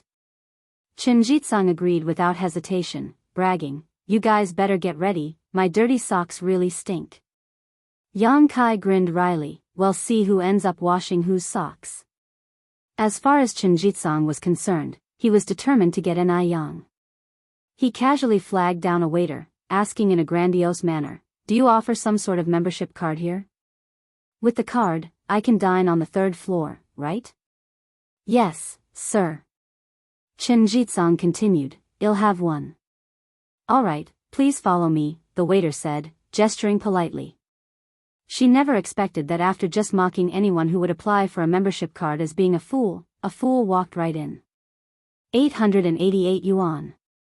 If those 888 yuan were used to buy ribs, wouldn't those ribs be delicious? When the group arrived on the 3rd floor, they finally saw its true face. Chen Jitsang never knew that such an ordinary restaurant could be decorated so beautifully. The 3rd floor offered a completely different visual effect from the 1st and 2nd floors. If the 1st and 2nd floors could be described as earthly paradises, then the 3rd floor was truly like Yaoqi Wonderland, with a transparent PVC roof. One look up combined with the surrounding decorations created an obscure and dreamy effect like gazing at the moon. There was no scent of food lingering in the air, it was replaced by the light fragrance of magnolia. The redwood walls had excellent sound insulation, and not a single noise could be heard. What truly amazed Chen Jitsang was the taste of the food. Even a plate of chicken feet that seemed unprocessed tasted irresistibly good. It was then that Chen Jitsang truly understood why Ni Yang's business was so successful. This young lady is quite competent, I thought she was all show, he said. Indeed, she is impressive. By the way, brother, how old is that young lady? This is the best restaurant I have ever eaten at in Beijing. Chen Jitsang put down his chopsticks, stop calling her young lady, call her sister-in-law, don't be disrespectful. Yang Kai smiled, it's too early to call her sister-in-law now, be careful or else she might accuse you of harassment. Chen Jitsang touched his chin, Ni Yang is 18 this year. 18? Everyone immediately jeered, mocking Chen Jitsang for being an old man trying to court a young lady. Just as Shangguan Dehui arrived home, Madame Shangguan noticed his unusual state. Dehui, what happened to you? Nothing, Shangguan Dehui laughed. I accidentally fell into a hunting trap while on the mountain. I got some minor injuries but luckily, a kind person pulled me out in time. Madame Shangguan was scared out of her wits. Bodhisattva must have protected you, Dehui. You must remember to sincerely thank those who helped you once you are healed. Shangguan Dehui nodded. Yes, I know. Madame Shangguan continued. Dehui, I made a mistake with Lin Fang last time. Your second aunt has introduced you to someone else. Would you like to arrange a time to meet her? Strangely, at that moment, Shangguan Dehui suddenly envisioned the scene of Enai Tsuehua grabbing his hand and falling into the trap from the night before. No, Shangguan Dehui shook his head. I'm not really in the mood recently. Madame Shangguan sighed. Dehui. Seeing the concern in Madame Shangguan's eyes, he reassured her. Don't worry, mother, I really am fine. When I feel like looking for a partner, I'll tell you. At this moment, Shangguan Furong approached from the other side. What are we looking for? Personally, I think Lin Fang is not bad at all. She has good character, a decent background, and she is not bad looking. Shangguan Furong was truly satisfied with Lin Fang. She was very considerate. Perhaps no one else could compare to Lin Fang. Madame Shangguan said with a cold face, Furong, do you only feel happy when you oppose me? Shangguan Furong responded, Mother, how can you say I'm opposing you? The thing with Lin Fang was just a misunderstanding. Why are you so hung up on it? Shangguan Dehui wasn't interested in participating in such a conversation and turned to go upstairs. Watching Shangguan Dehui's retreating figure, Shangguan Furong quietly said, Mother, look, because you opposed my brother being with Lin Fang, he's clearly unhappy now. It's just like when you forced him to marry my sister-in-law. If it hadn't been for you back then, would my brother have married a woman with a short life? Madame Shangguan's face changed instantly. Your brother is not unhappy because of Lin Fang. Shangguan Furong continued to stir the pot. Not because of Lin Fang? How do you know it's not because of Lin Fang? My brother is a deep thinker. Even if there's something on his mind, he wouldn't say it. Madame Shangguan retorted, no matter what you say, I will never accept a woman like Lin Fang as my daughter-in-law. Shangguan Furong sighed, Mother, you are really too stubborn. If it wasn't for you back then, would my brother be so alone now? Madame Shangguan didn't speak, she just stared out the window, her eyes heavy with worry. Was her son truly upset over the situation with Lin Fang? She was not quite sure.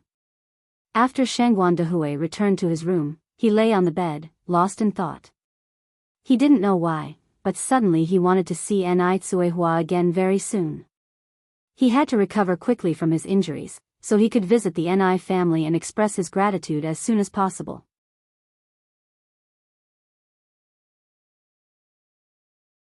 Chapter 594, Identity Revealed. Daya is that Daya, 21 more updates, _1 Zhou Dana's house. The bun business has been poor these days. Old Zhao didn't return until after 7 o'clock in the evening, and only 20 buns were sold out of 100. There were 80 left. They had so many leftover buns from the past few days that the family couldn't finish them even after days. Looking at the buns, old Zhao grew worried. He searched his pockets for a cigarette but instead found a slip of paper. This slip of paper was from Ni Yan's previous visit. It was the recipe for making ketchup. Ni Yan had written it out very clearly in great detail. It was easy to understand. Old Zhao looked at the piece of paper and said to Zhou Danny, how about we try what Yang Yang suggested? We could sell the grilled bun pieces by the school gate. Zhou Danny frowned, that uses a lot of oil, and we don't have a lot of sesame oil left at home. Zhao responded, let's just try it out first. If it doesn't work out, then well let it go. It's such a waste to see these buns go unused. Besides, if Ni Yan can make her business so successful, the method she taught us shouldn't be too shabby. Zhou Danny hesitated, all right. Then let's start making the ketchup. What is ketchup? Zhou Danny was curious. Old Zhao replied, it's my first time hearing of it too.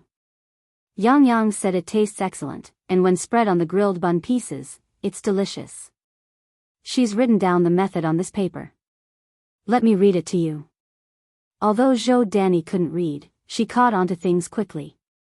After hearing it once, she immediately understood. She took out 2 tomatoes, then let's give it a try.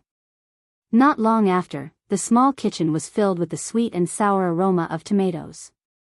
While making the tomato sauce, Zhou Danny quickly sliced the buns into moderate thickness pieces. She heated up some oil and proceeded to grill the pieces around the sides of the pan. Old Zhao stood by her side, flipped them quickly. Yang said to cook them until golden brown.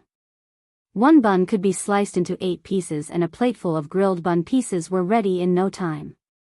And grilling the bun slices wasn't as oil-consuming as they thought. The children came running in from outside. Mom, Dad, what delicious food are you making? It smells so good. Dashuan, Ershwan, Sanchuan, Xiaoshuang, come in quickly. Mom has made something delicious for you. Zhou Danny gave each of her children a piece of grilled bun. Wow! Yummy! Mom, these pancakes you made are so delicious. What's this red thing? It's sweet and sour, it tastes even better than hawthorn. The children usually grew sick of eating buns, but they never expected the bun pieces to be such a big hit. Yen was obviously right. These bun pieces would definitely sell better than the whole buns. Zhou Danny smiled. These are grilled bun slices. Grilled bun slices? Are these made from buns? Yes. Zhou Danny nodded. Wow. I never thought buns could taste this good. Mom, will you make these for us tomorrow? Zhou Danny promised them with a smile. After dinner, the couple discussed how they were going to sell the bun pieces the next day. Zhou Danny said, after all, it's just the school dismissal time, you can continue selling the buns during the day, then in the evening we can sell together. This grilled bun piece should be sold as soon as it's done. If left for too long, it'll get soft and lose its taste. Old Zhao nodded, that sounds good. By the way, how much should we sell a bun piece for? Zhou Danny thought for a while. Let's sell 4 pieces for 1 cent or 2 pieces for 5 cents. After all, making the bun pieces consumes oil. If it sells, making the bun pieces would be more profitable than selling whole buns. By the next evening, when school hadn't let out yet, the couple came out with their cart to the school gate. Contrary to their expectations, the business did not go well. Not a single person even asked about it. After all, the product is buns. In everyone's subconscious, a bun was tasteless and barely filling, hence it wouldn't be considered a treat. Furthermore, 1 cent was enough to buy 4 buns. On the other hand, 1 cent could only buy 4 slices of bun. 4 slices equated to half a bun, so only a fool would buy them. Old Zhao sighed. It seemed like the method Yen suggested didn't work. Zhou Danny was also feeling somewhat downcast. They had thought that the grilled bun pieces would be very popular, so they brought a lot of steamed buns. Unexpectedly, they didn't sell a single one. Making money was so hard. Today was the day Yen came to school for registration. She just walked out of the school gate and spotted 2 familiar figures.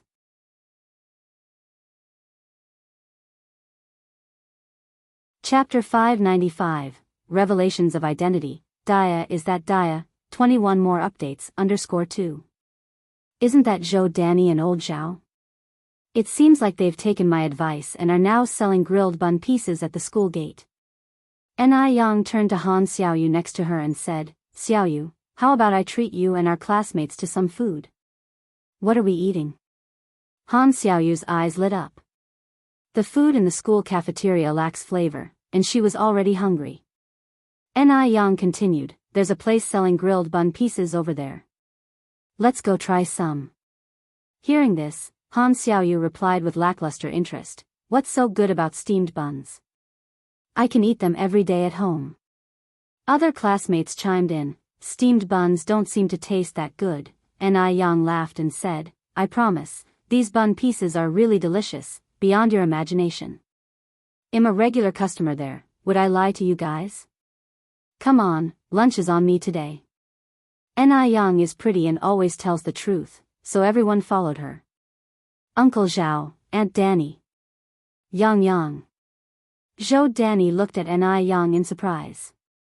Just as she was about to say something, Ni Yang continued, Aunt Danny, can we get 8 orders of grilled bun pieces, please? By the way, guys, do you want sweet and sour, or spicy? I'll have the spicy one. I want the sweet and sour one. Ni Yang took count and then said, Aunt Danny, we'll have 3 spicy and 5 sweet and sour ones. All right. Zhou Danny and old Zhao immediately started grilling the bun pieces. For slices per order, 8 orders, that's 32 slices. In no time, all the bun slices were grilled and ready. Han Xiaoyu was the first to taste a piece and then said in surprise, Yang Yang, you weren't kidding, these grilled bun slices are so delicious. It's sweet and sour. What sauce is this smeared on the bun slices? That's ketchup. Zhou Danny explained.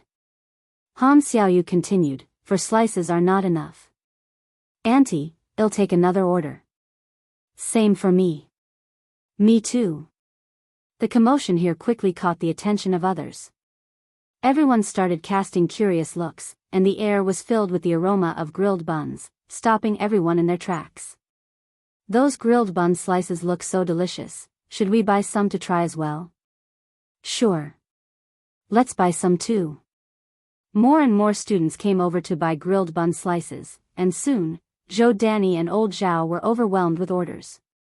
Ni Yang watched everyone while munching on her bun slice, a mild smile on her lips. In economics, this is called the herd effect. We're like a herd of sheep. Seeing other sheep grazing under the big tree, driven by curiosity, I also want to try. Although I have no idea if the grass under the tree is really tender and juicy and is more delicious than the grass by the sheepfold. But since so many sheep are eating it, the taste can't be too bad. The herd effect often just lacks a leader, and Ni Yang just played the role of the leader. Seeing Zhou Danny's and old Zhao's business getting better, Ni Yang relieved, quietly put 2 yuan in the money jar, and then left with Han Xiaoyu and the others. Zhou Danny immediately grabbed the money and chased after them. Ni Yang had helped them so much, and it was just a few grilled bun pieces. How could she take Ni Yang's money? Ni Yang laughed and said, Aunt Danny, you're out here doing business, and I'm treating my classmates to food. Who eats without paying? You should get back. Uncle Zhao will be too busy alone. For Ni Yang, this was just a no-brainer. She had to spend money to treat everyone to food anyway. Instead of spending it somewhere else, might as well give it to Zhou Danny and old Zhao. It's killing 2 birds with 1 stone, why not? Seeing that Ni Yang wouldn't take the money, and with old Zhao indeed overwhelmed, Zhou Danny had no choice but to return to help him. In less than an hour, they sold out all their grilled bun pieces. Zhou Danny counted and, including Ni Yang's 2 yuan, they've made a total of 6 yuan. Old Zhao, we're rich. Zhou Danny excitedly looked at old Zhao. Old Zhao said, we have to thank Yang Yang.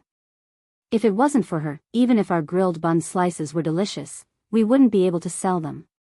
People who know how to do business are different from those who don't.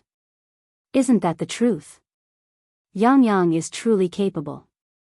Not only is she capable, but also sensible. Who else would have helped them out of the blue? The next afternoon when school let out, the couple was back at their stand selling grilled bun pieces. This time they prepared twice the amount than the previous night. But they still sold out again. By the 3rd day, old Zhao simply stopped selling buns during the day. Instead, he and Zhou Danny went to places with more foot traffic to sell grilled bun slices. After the previous experience, this time, the couple got their children to act as customers. Once there was a first customer, there would be a second and a third.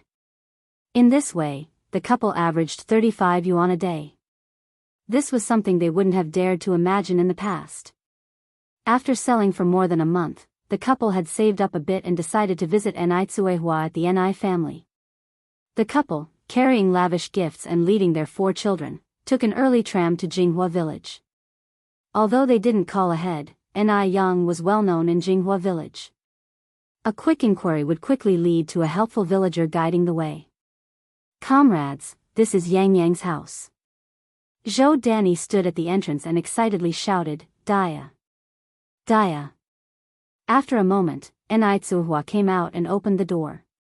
Seeing the people outside, she said in surprise, Danny. How come you didn't call ahead before coming? Dia, your house wasn't hard to find.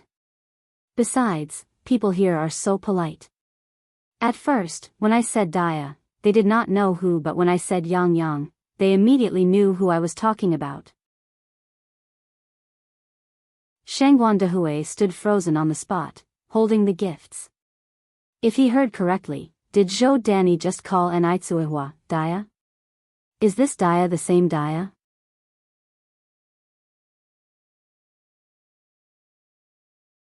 Chapter 596. The moon in the sea is the moon in the sky. The person in front of you is the person in your heart. _1 After more than 20 years, Shangguan Dehui couldn't be sure if the woman in front of him was his old flame. As he watched Ni Tsuehua chatting and smiling with Zhou Danny, a subtle hint of red blossomed in the rims of his eyes. Could it be her? The face of the girl who stood in the depths of the jungle 20 years ago seemed to slowly become clearer, bit by bit overlapping with the woman in front of him. The moon in the sky is mirrored in the depths of the sea, just as the person before me is reflected in my heart. Danny, brother-in-law. Please come in and sit down. Ni Tsuehua ushered Zhou Danny's family inside. Only then she noticed the dumbfounded Shangguan Dehui. Mr. Shangguan, you're here too. How is your foot recovering? Shangguan Dehui snapped back to reality, nodding his response. It's all good now, thank you for your concern. Come inside. Once inside the house, Ni Tsuehua introduced Shangguan Dehui to Zhou Danny and her husband. Zhou Danny, being illiterate, just thought Shangguan Dehui was particularly well-dressed and wore glasses, clearly the mark of a scholar. Seeing him standing next to Ni Tsuehua created an indescribable harmony. Moreover, she had a nagging feeling of familiarity about Shangguan Dehui. Like she had seen him somewhere before. Mr. Shangguan, nice to meet you. My name is Zhou Danny, I grew up with Dia. This is my husband, Zhao Yukai, you can call him Old Zhao. Despite her illiteracy, Zhou Danny was far more socially adept than her husband. As per usual, Old Zhao just smiled and nodded. Comrade Zhou, Comrade Old Zhao, I am Shangguan Dehui. Shangguan Dehui politely shook hands with Zhou Danny and Old Zhao. Ni Tsuehua fetched some snacks for Dushuan, Ershuan, Sanshuan, and Xiaoshuang. Thank you, Aunt Dia. Aunt Dia, what is this? It's so delicious. I've never had anything like it before. Ni Tsuehua smiled and replied, this is dried fruit, made by your sister Ni Yang. Sister Ni Yang is so talented. Is this bread also made by Sister Ni Yang? Xiaoshuang asked. She had only ever seen bread in the showcase windows of the supply and marketing cooperative. She never thought she would get to taste actual bread today. Ni Tsuehua nodded, yes, it is. Xiaoshuang stated, Sister Ni Yang really is amazing, I want to be just like her when I grow up. Ni Tsuehua tousled Xiaoshuang's hair and replied with a smile, Xiaoshuang, you're so clever, I'm sure you can be. Subsequently, Ni Tsuehua brewed tea for everyone. Mr. Shangguan. Thank you. As Shangguan Dehui reached out to take the teacup, his rough fingertips inadvertently brushed against the back of Ni Kuihua's hand. Both of them stiffened instantly, and as they locked eyes in the shared surprise, time seemed to stand still for a moment. To mask the awkwardness, Shangguan Dehui took a big gulp of tea. Ni Tsuehua looked at him, surprised. The water for tea had just been boiled, did he not find it too hot? What a strange man. Mr. Shangguan, have we met before? Zhou Danny asked Shangguan Dehui. Shangguan Dehui set down his cup, I served as a sent-down youth in the countryside. Zhou Danny gasped, no wonder. I also used to live in the countryside. Perhaps we really have met before. Oh, where exactly did you serve? Shangguan Dehui replied, Haicheng City, Yonglin Village. I was responsible for safeguarding the forest zone. Zhou Dana's face was a picture of surprise. Good heavens. I'm from Yonglin Village. Daya and I used to herd cattle in the forest zone all the time. Do you remember, Daya? Zhou Danny turned to look at Enai. Enai nodded. Of course, I remember. How could she forget? Those were the happiest years of her young life, until she was sold off to the Mu family. Afterward, she became a tool for reproduction, toiling that resembled the life of a hard-working cow. The memory Enai was most reluctant to recall in her early years was her time with the Mu family. Shangguan Dehui looked at Enai. Do you still remember the young bald know-it-all who fell into the trap? Given the harsh rural conditions, in order to prevent lice, Shangguan Dehui had his head shaved bald soon after his arrival. Enai was taken aback. She looked up at Shangguan Dehui, her eyes filled with confusion. It felt like she was on the verge of remembering something, but she couldn't associate Shangguan Dehui with the man in her memory. Shangguan Dehui added, by the way, don't you have a scar on your right ankle? How do you know about that? Enai asked, perplexed. Because I am that bald know-it-all from back then. Shangguan Dehui's voice was very calm. The look of surprise gradually swept over Enai Hua's face. She covered her mouth and stuttered, You are that.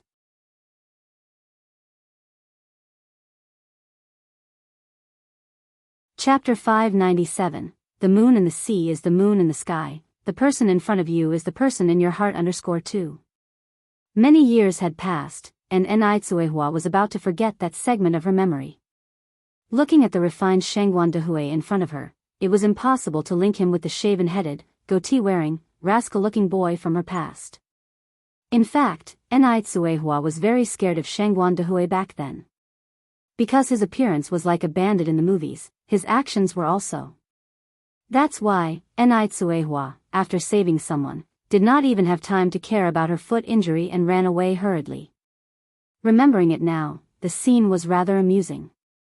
You've changed so much. Enai was still somewhat in disbelief. I remember you didn't look like this back then.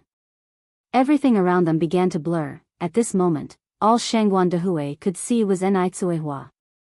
He step by step walked up to Enai, extending his hand towards her and formally said, Hello Comrade Daya, I am Shangguan Dehui. Zhou Danny, standing at the side, covered her surprised mouth. Old Zhao remained as always, seemingly unaffected by everything around him. Enai was stunned for a while, Shangguan Dehui's hand hanging mid-air for a moment too. Then she reacted, reaching out to shake hands with Shangguan Dehui. Hello. Shangguan Dehui's hand was cold, his grip very strong, as if he was trying to crush her hand. Enai frowned slightly, and at this moment, Shangguan Dehui let go of her hand. If it wasn't for the warmth lingering in her hand, Enai would have doubted if what just happened was a misunderstanding. Zhou Danny stood up in surprise. Daya, so you two have known each other for a long time. Shangguan Dehui nodded. Yes, I met Comrade Daya when I was in Yonglin Village. Without realizing it, Shangguan Dehui's reference to Enai had shifted from Yang Yang's mother to Comrade Daya. Because Daya is irreplaceable as Daya. And Yang Yang's mother could also be Yanyan's mother. Zhou Danny smiles and comments, It seems fate has brought you two together again. Shangguan Dehui smiled without confirming or denying it. Zhou Danny continued, After so many years, how did you recognize Daya, Mr. Shangguan? Shangguan Dehui replied, At first, I wasn't really sure, until I heard you call her Daya. This made Zhou Danny even more curious, asking, Daya is just a nickname, how did you know her nickname, Mr. Shangguan? Because that name happened to be an integral part of his teenage years, the name Daya represented a young boy's blooming emotions. At the time, to repay her kindness, I went to the village to look for Comrade Daya, but no one knew where she had gone. Eventually, I returned to the city, my family arranged a marriage for me, I obediently married, then my wife died giving birth. As the memories of the past unwind, a look of melancholy fills Shangguan Dehui's eyes. If he hadn't missed her back then, would their story have ended differently? His wife died in childbirth. So is Shangguan Dehui single now? Zhou Dan's gaze moves between the two of them, a flicker of hopeful light flashing in her eyes. Let's not dwell on the past anymore. The most important thing in life is to treasure the present. Comrade Zhou is right, living in the present is most important. Shangguan Dehui nodded in agreement. Let the missed opportunities of his past go. This time, he won't miss the opportunity again. Enrich was taken aback and felt these two were talking in riddles but didn't think too much further, continuing, it's getting late, you two chat here, I'll go make dinner. Zhou Danny was about to offer her help when Dushwan came over with little Ni Yun and his other siblings. Mommy and Daddy, we found a river over there. Some people are catching fish. Come and play with us. The river current was rather strong. Without an adult, it could be very dangerous. And little Ni Yun was just over 1 year old this year. If something really were to happen, the 4 older ones wouldn't be able to handle little Ni Yun. Zhou Danny said, your father can accompany you guys, I will go help Aunt Danny cook. With so many people for the meal, Enrich would definitely be overwhelmed on her own. Shangguan Dehui stood up and said, Comrade Zhou, you and Comrade Zhao should go play with the children, they'll take care of the kitchen. Fufu, Daddy, also play. Little Ni Yun walked over and pulled Shangguan Dehui's sleeve. Shangguan Dehui crouched down, patting little Ni Yun gently. Yun Yun, be good, you go play with your Uncle Zhao, Aunt Danny, and your siblings. Uncle needs to stay back and help Mommy cook, if not Mommy is going to be very tired on her own.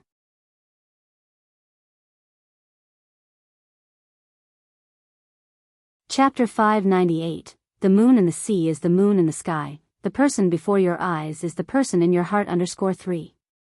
Oh, little Ni Yun nodded sensibly, then, Fufu, let's play later.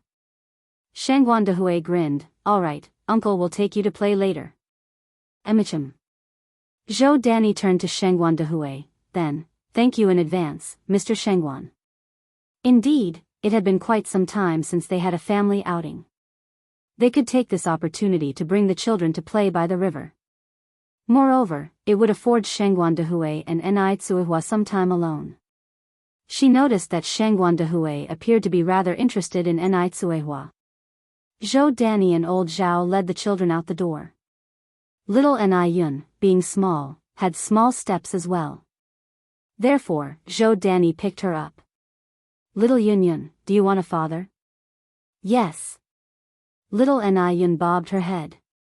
Zhou Danny continued to ask, who would little Ni Yun want to be your father? This question was quite profound for little Ni Yun.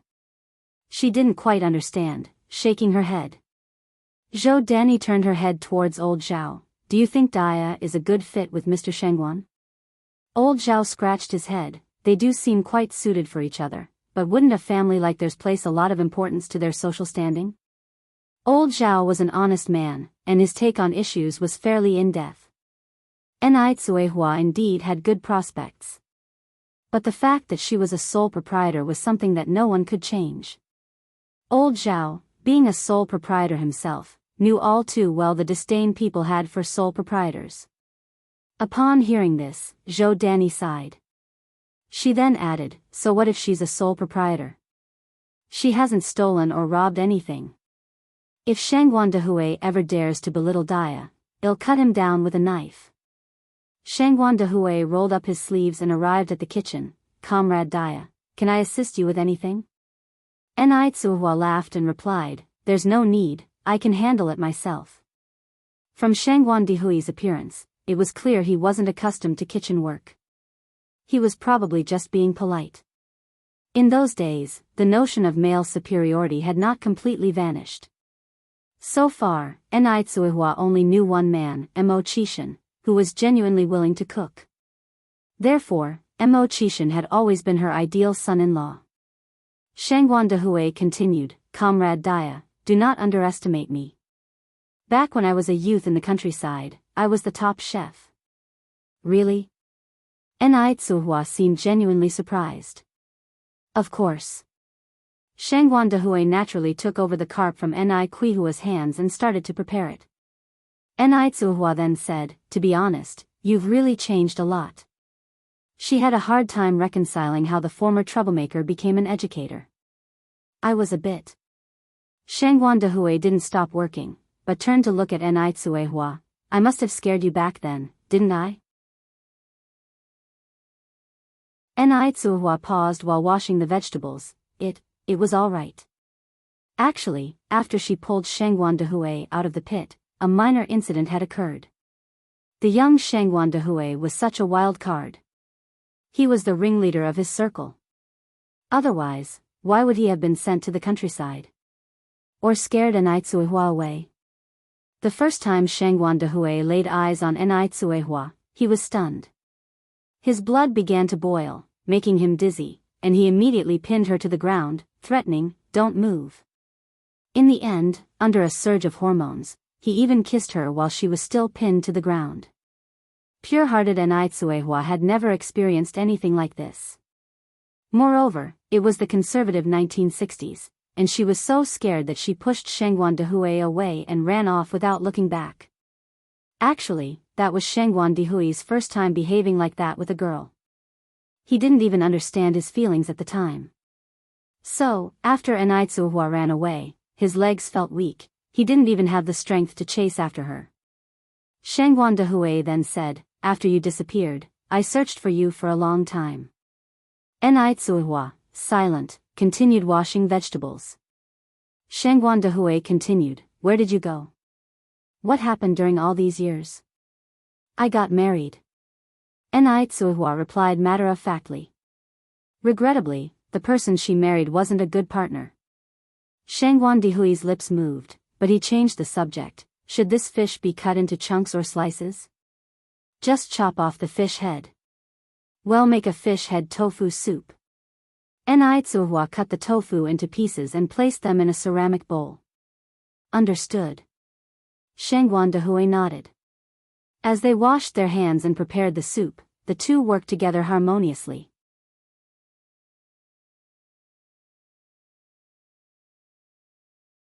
Chapter 599. The moon in the sea is the moon in the sky. The person in front of you is the person in your heart. _4. At this moment, he even had the illusion that they were already an old couple. The window was open, and the cool breeze from the outside brought petals of gardenia in, floating through Nai Tsuehua's hair. Just like any rural woman, her hair was tied up with a wooden hairpin. It didn't seem tacky at all.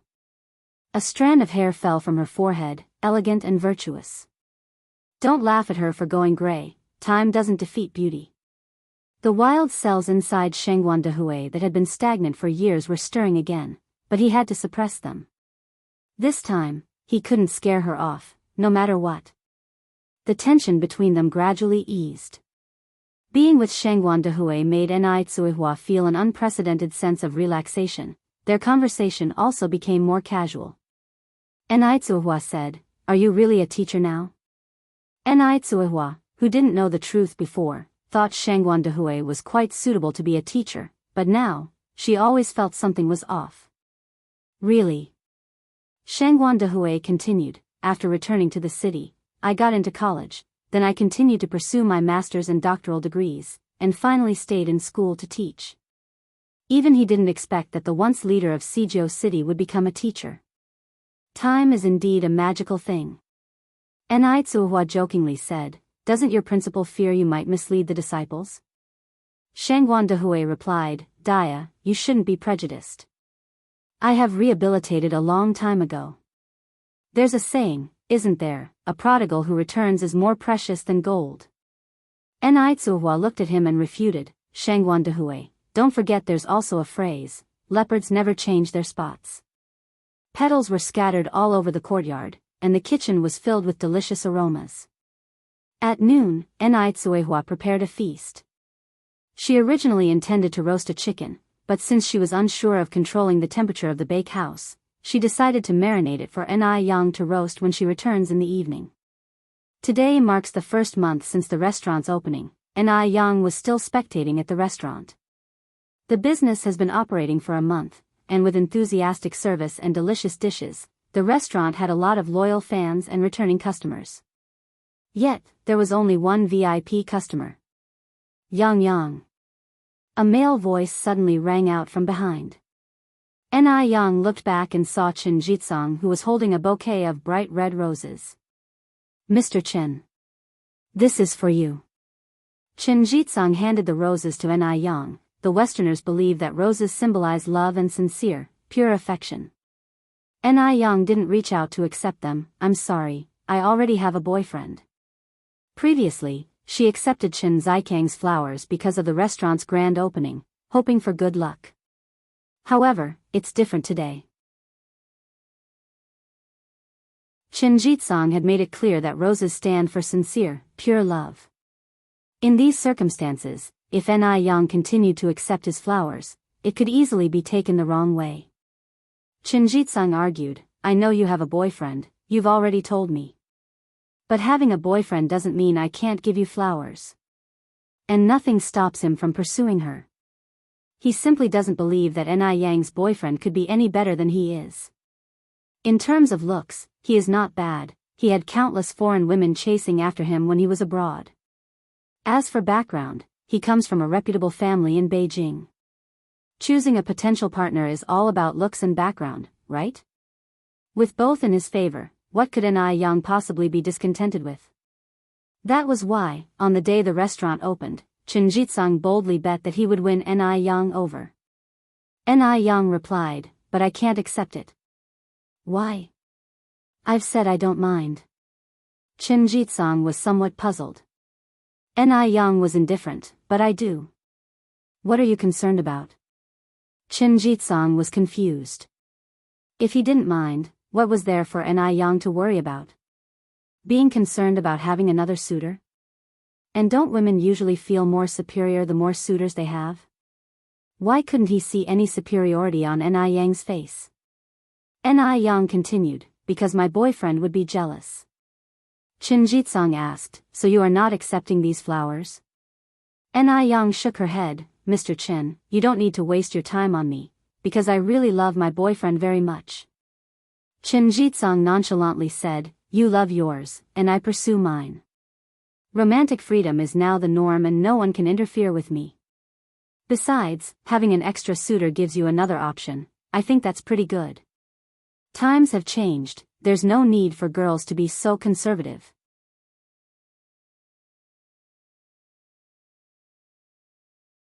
Chapter 600, The Moon in the Sea is the moon in the sky. The person in front of you is the person in your heart. _5.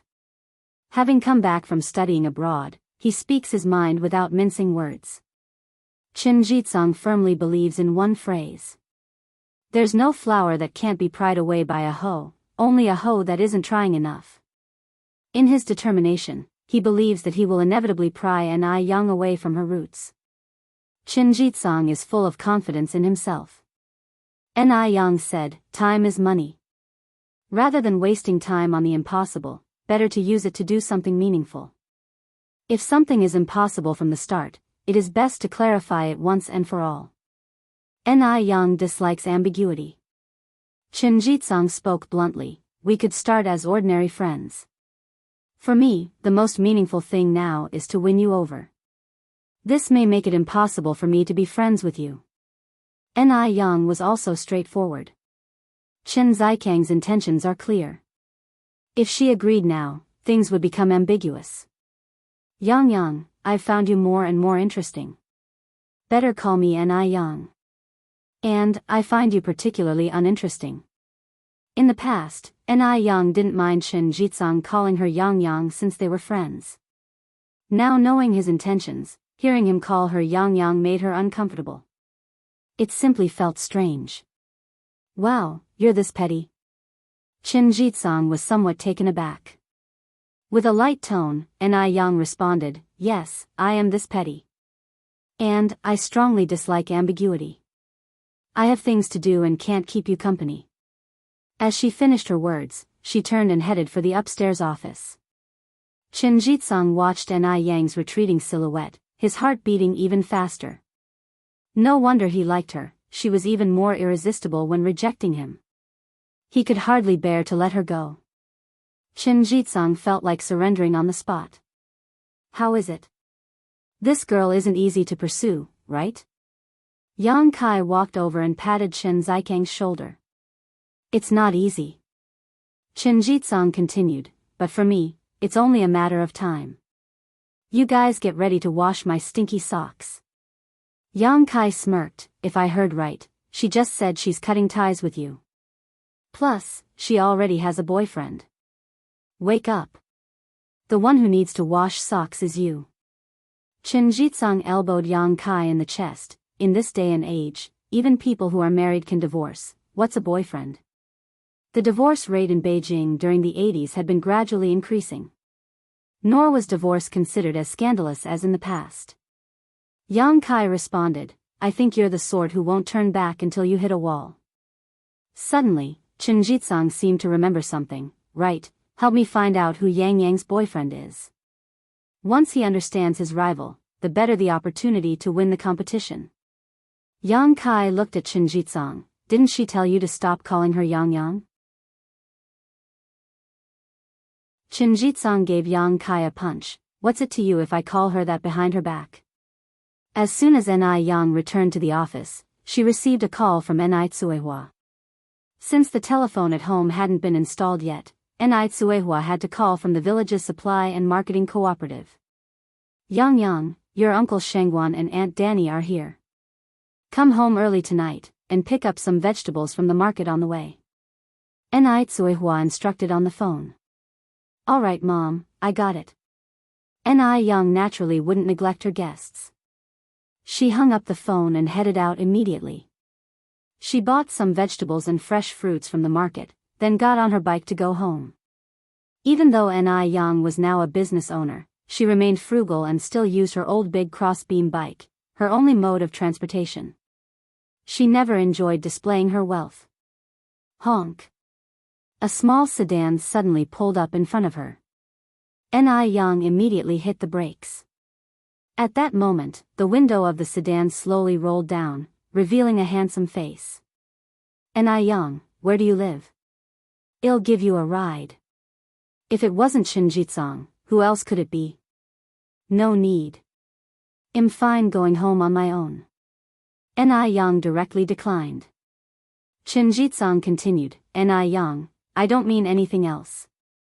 I just saw you look tired from biking, so I wanted to give you a ride. Ni Yang was too lazy to deal with Chen Jitsang. She turned the car around and went another way. Chen Jitsang watched Ni Yang's back. His heart rate started to unconsciously quicken again. It had been a long time since he had met a girl with such a unique character like Ni Yang. He was certain that he could win over Ni Yang. Certainly. Chen Jitsang slapped the steering wheel fiercely. After Ni Yang returned home, she clearly felt the dynamic between Ni Tsuehua and Shengguan Dehui had changed. Exactly what had changed, she couldn't say. Anyhow, it had been a long while since she had seen Ni Tsuehua smile so happily. Uncle Shengguan, Ni Yang greeted him politely. Yang Yang, Shengguan Dehui nodded. Ni Yang looked around and asked, Mom, didn't you say Aunt Danny and Uncle Zhao were also here? Why don't I see them? Ni Tsuehua said, they went out to play. Oh, Ni Yang nodded.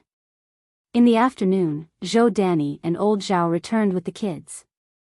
The couple thanked Ni Yang profusely. Yang Yang, we really can't thank you enough. If it weren't for you, Uncle Zhao would still be selling steamed buns. You have no idea how bad the business was.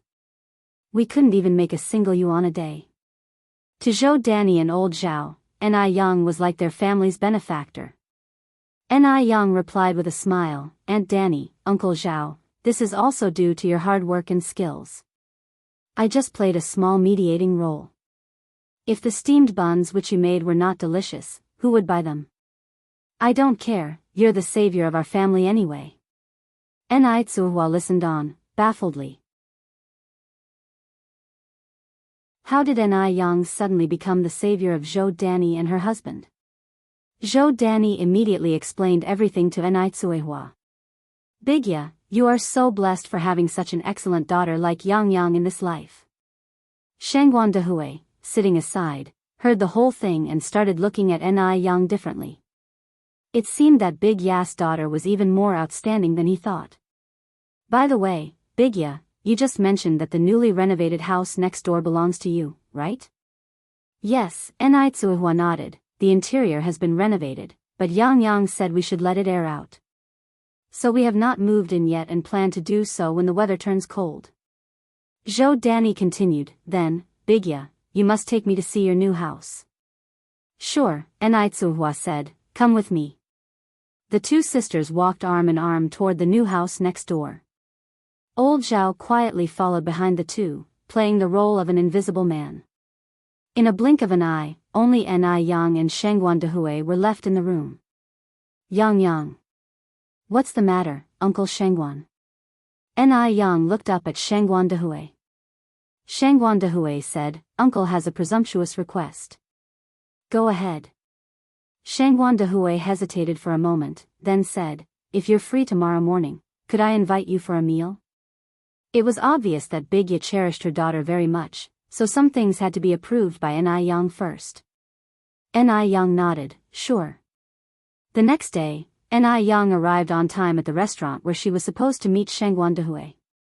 Uncle Shangguan. Yang, what would you like to eat? Shangguan Dehui handed her the menu.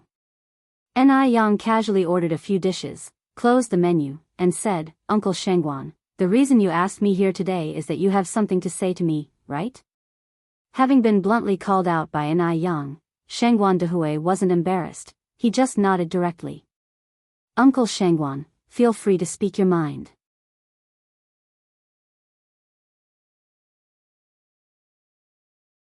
Chapter 601, Shangguan Dehui's honesty, extremely defensive. _1 calm. Ni Yang seemed too calm to him.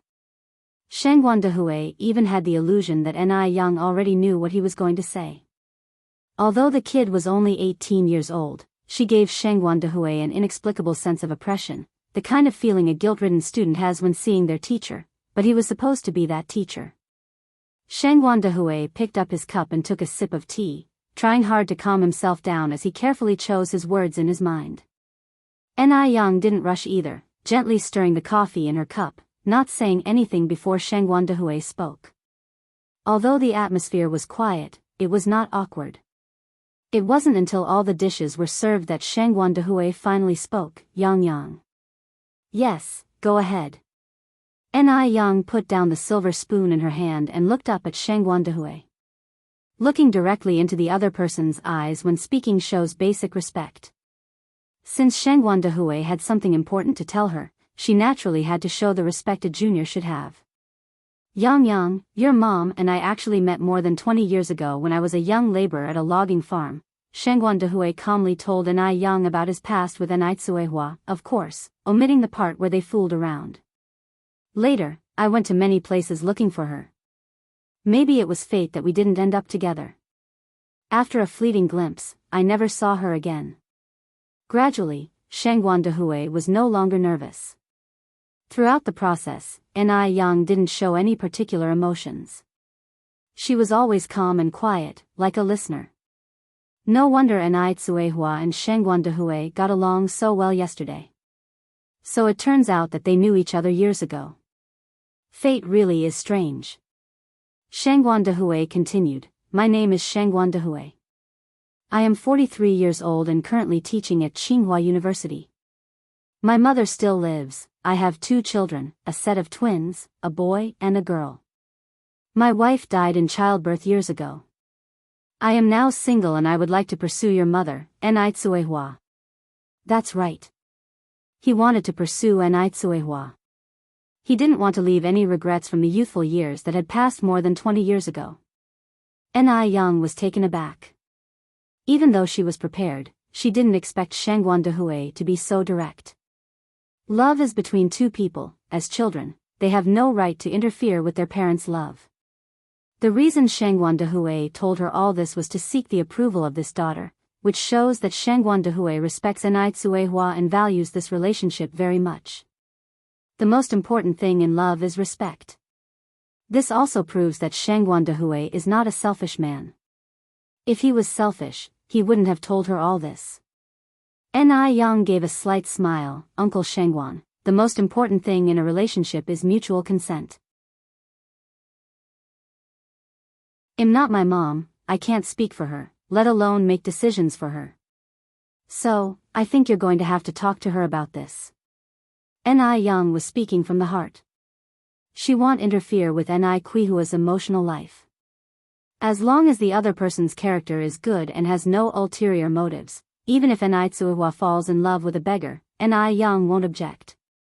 Moreover, Ni Young had a very good impression of Shangguan Dehui. Her intuition told her that Shangguan Dehui could give Ni Tsuehua happiness, so she didn't oppose Shangguan Dehui's pursuit of Ni Tsuehua.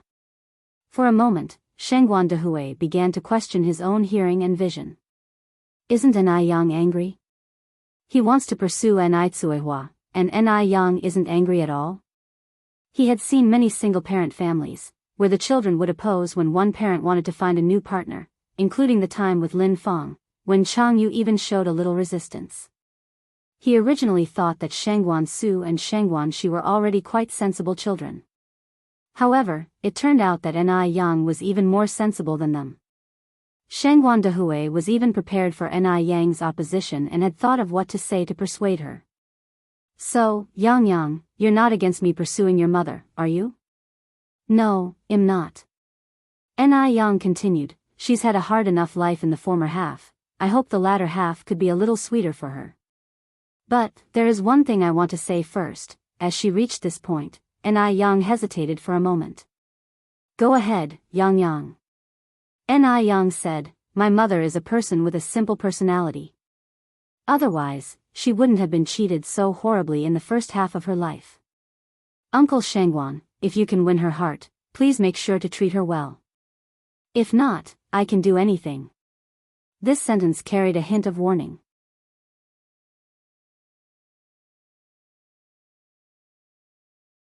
Chapter 602, Shangguan Dehui's Honesty, Extremely Defensive.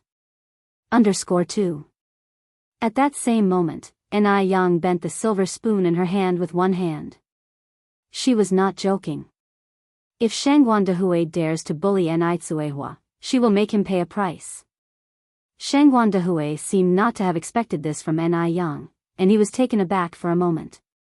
This child's behavior was increasingly unlike that of an 18-year-old. She was more like a weathered overseer, with an intimidating air that could make one shudder inadvertently. Even he, as a teacher, felt an unnamed pressure. Yang, don't worry. As long as your mother agrees, I promise to protect her for the rest of my life, without her suffering the slightest grievance. No one could understand Shangguan Dehui's feelings, having regained what he had missed in half his lifetime. Not to mention the least indignity, he would not even let Ni Tsuehua suffer a tear. Ni Yang nodded, then please remember what you said today, Uncle Shangguan. I swear. Shangguan Dehui raised 3 fingers, if I break my vow today, let the heavens strike me with 5 thunderbolts. After the meal was finished, Ni Yang proposed to say goodbye. Shangguan Dehui, laughing, escorted Ni Yang out of the restaurant. All the way back to the Shangguan family, Shangguan Dehui was all smiles. Dehui, you're in a good mood today. The Shangguan's old lady came out from the inner room. Mom. Seeing Shangguan Dehui in good spirits, the old lady Shangguan brought up an old topic again. Mom mentioned something to you last time, how have you considered it? Not everyone in this world is like Lin Feng. You can't just give up on everyone because of one Lin Feng. Shangguan Dehui naturally knew what the old lady Shangguan was referring to. He followed up with, Mom, don't worry, sometimes fate comes and you can't stop it. Such as now. He had never dreamed that one day he would meet Daya again. He had always thought he would have to wait till the afterlife to see her again. Heaven is not thin. Old lady Shangguan was taken aback, somewhat baffled by Shangguan Dehui's thoughts. Dehui, what do you mean? Shangguan Dehui smiled and said, Mom, I've caused you worry in recent days. That won't happen again. Old lady Shangguan squinted. Dehui, do you have someone outside? Shangguan Dehui didn't answer, which was taken as a tacit agreement. Tell your mother who the girl is. Old lady Shangguan was very excited. Shangguan Dehui said, Mom, don't be too happy too soon. Right now, nothing has been settled yet. Let me secure her heart first, then I'll tell you about it. Just hearing this, old lady Shangguan got even more excited. Great. Really great. Now I can rest in peace even if I die. Shangguan Dehui said, Mom, don't say such inauspicious words. All right, I won't say any more. Over the next few days, Shangguan Dehui would appear at the Ni family from time to time. And he always appeared when Ni Tsuihua needed him most.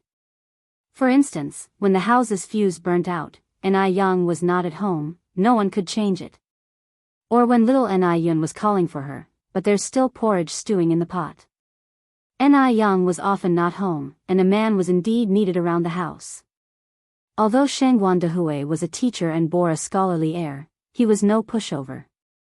After all, when he was young, he too was quite the man. He was very strong. Fetching water, chopping wood, even picking vegetables from the field. Even though Shangguan Dehui came to the Ni family often, no one in the village gossiped. Ni Tsuihua was a good person and Ni Yang had often helped the villagers. Everyone hoped that Ni Tsuihua could find happiness. A household without a man, how could it be? While there was no gossip in Jinghua village, there was much gossip in the neighboring villages. Xiaozwang's family field was right next to Niu Er's family field from the neighboring village. Xiaozwang's mom was tending to aloe vera plants while Niu Er's mom was harvesting rice. Niu Er's mom curiously asked, Can your aloe vera really sell for 2.5 cents per pound now? Xiaozwang's mom nodded, Absolutely, our family has sold several batches. If it wasn't profitable, why would we grow it? Niu Er's mom said enviously, At this rate, growing aloe vera is much more profitable than growing rice. I just wish our village had such good luck. Xiaozwang's mom replied with pride, Well, your village doesn't have a lucky star like ours. Now, in the neighboring villages, who didn't know that Jinghua village had a lucky star named Ni Yang?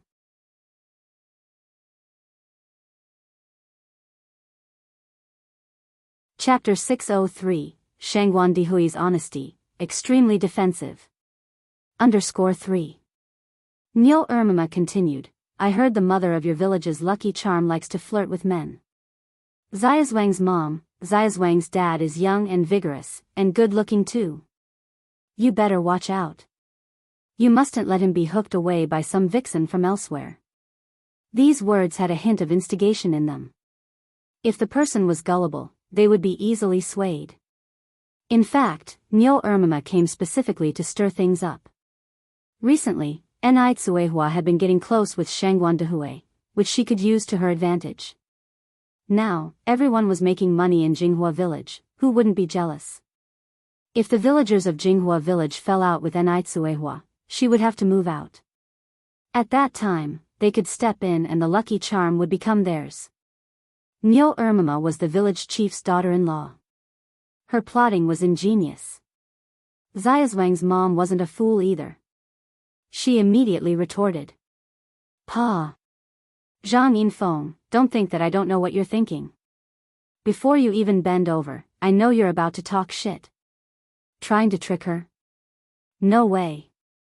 Zhang Yinfeng felt a bit embarrassed. Xiaozwang's mom, don't speak in such an unpleasant way. I'm just looking out for you. Look at that woman, she's not good, a widow yet flirty and not following women's rules. Zhang Yinfeng. Xiaozwang's mom put down the scissors in her hand, walked up to Zhang Yinfeng, grabbed her wrist, and said angrily, Clarify your words today. Who's flirting around? Who's not following the women's rules? Ni Tsuihua was always kind and a nice person. Xiaozwang's mom absolutely would not allow anyone to insult her like this. Zhang Yinfeng was taken aback by Xiaozwang's mom's reaction, and immediately became angry herself. What's wrong? Lu Chuanmiao. You dare to hit me. Ni Tsuihua is indeed flirting around, not behaving like she should. That shameless fox. If I'm wrong, hit me. Go on, aim for the face. Zhang Yinfeng pointed at her own face. Lu Chuanmiao was known to be a calm person in Jinghua village. Would she dare to hit her? What a joke. No sooner had she finished speaking than Zhang Yinfeng received a solid slap on the face. Zhang Yinfeng shrieked, "Ah! You dare to hit me!" Zhang Yinfeng was a shrew by nature. When she started cursing, she didn't hold back. The curse words that came out of her mouth were extremely harsh. She was now sitting on the ground, cursing and crying, insulting Lu Chuanmiao in every way possible. The commotion attracted many people working in the fields to come and watch the spectacle. Seeing so many people there, Zhang Yinfeng immediately started complaining. After all, she was the one who had been hit. Everyone criticized Lu Chuanmiao, saying it was inappropriate to hit someone. Some suggested Lu Chuanmiao should take Zhang Yinfeng to the health clinic and apologize to her. Among these people, there were both from Jinghua village and the neighboring village. Seeing everyone siding with Zhang Yinfeng, Lu Chuanmiao lost her temper. "You all want me to apologize to this woman, why don't you ask me why I hit her?" The village chief of Jinghua village stepped forward and said, "No matter what the reason, it's not acceptable to hit people.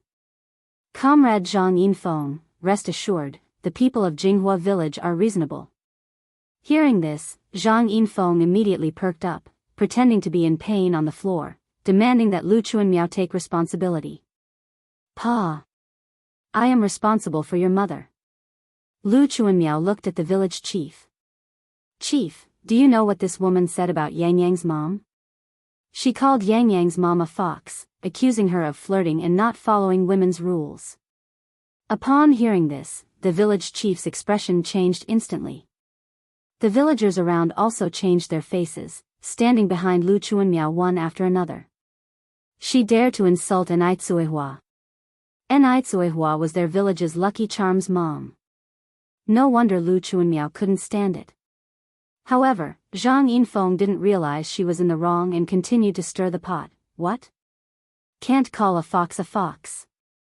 She is indeed flirting, not obeying women's rules. All of you, be careful with your men, don't let them be taken by that fox." Zhang Yinfeng was more and more excited. In the end, all sorts of harsh words came out of her mouth. "Stinky woman. Say it again. I'll tear your mouth apart."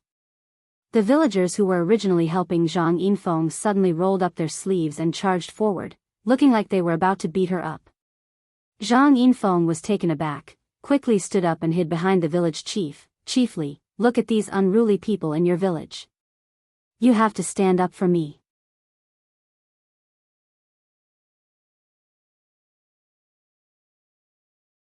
Chapter 604, Shangguan Dihui's Honesty, Extremely Defensive. _4. Village chief Li abruptly pulled Zhang Yinfeng from behind him. Zhang Yinfeng staggered, almost falling down, and looked at village chief Li with disbelief. She was somewhat confused about why the village chief had suddenly changed his demeanor. Didn't he just promise to back her up with a righteous face?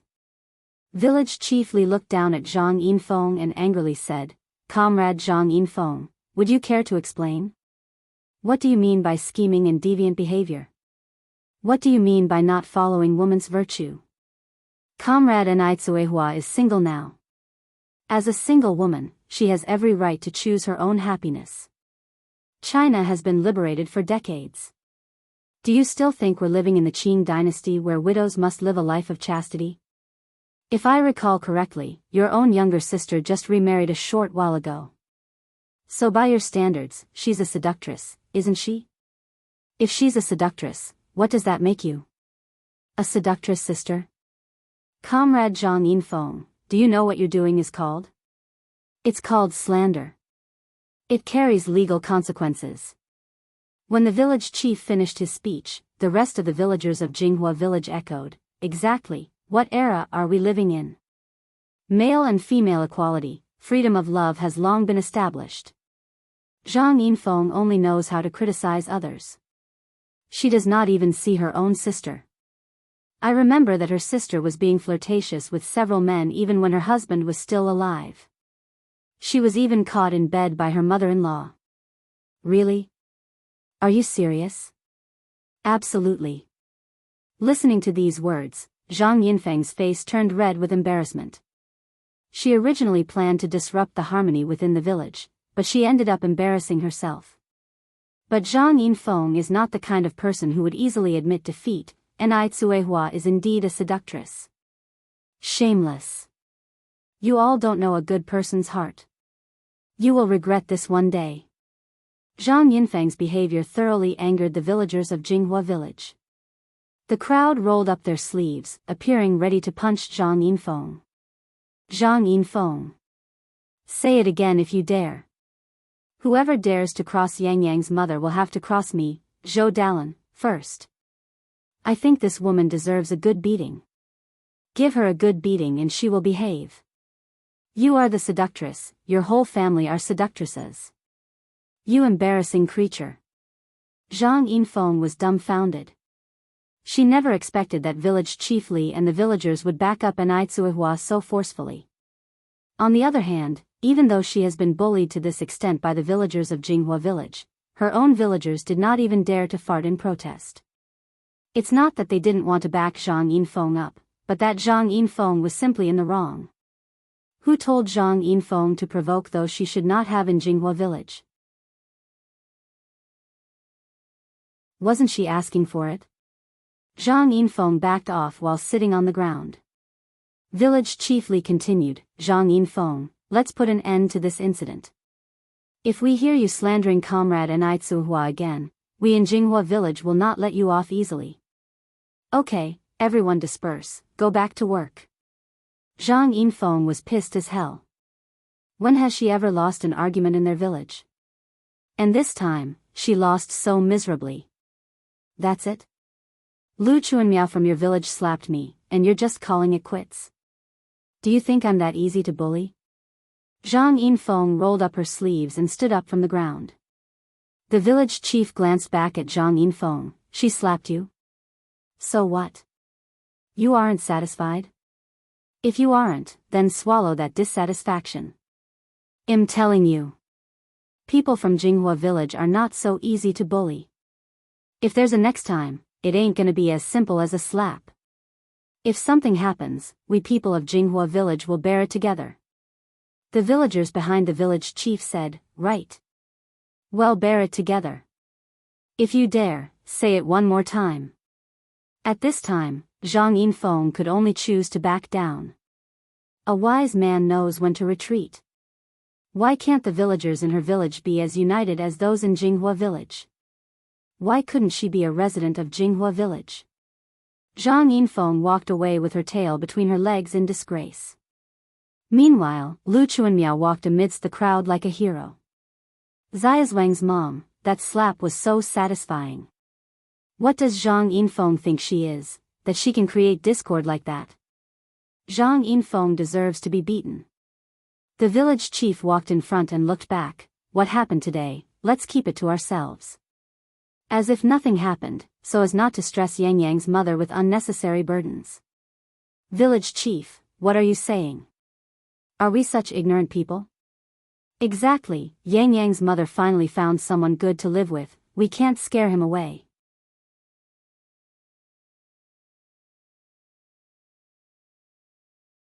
Chapter 605, Shangguan Dihui's Honesty, Extremely Defensive. _5. The village chief said with relief, if you all think this way, then I am much more at ease.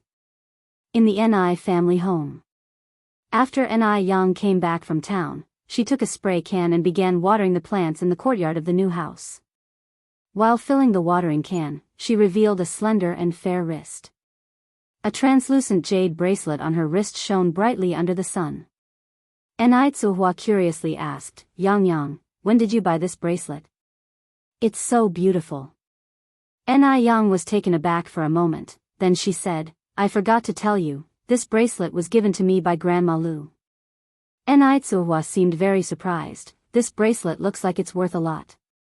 How could you accept such a valuable gift from Grandma Lu? Grandma Lu is a lonely old woman living a difficult life.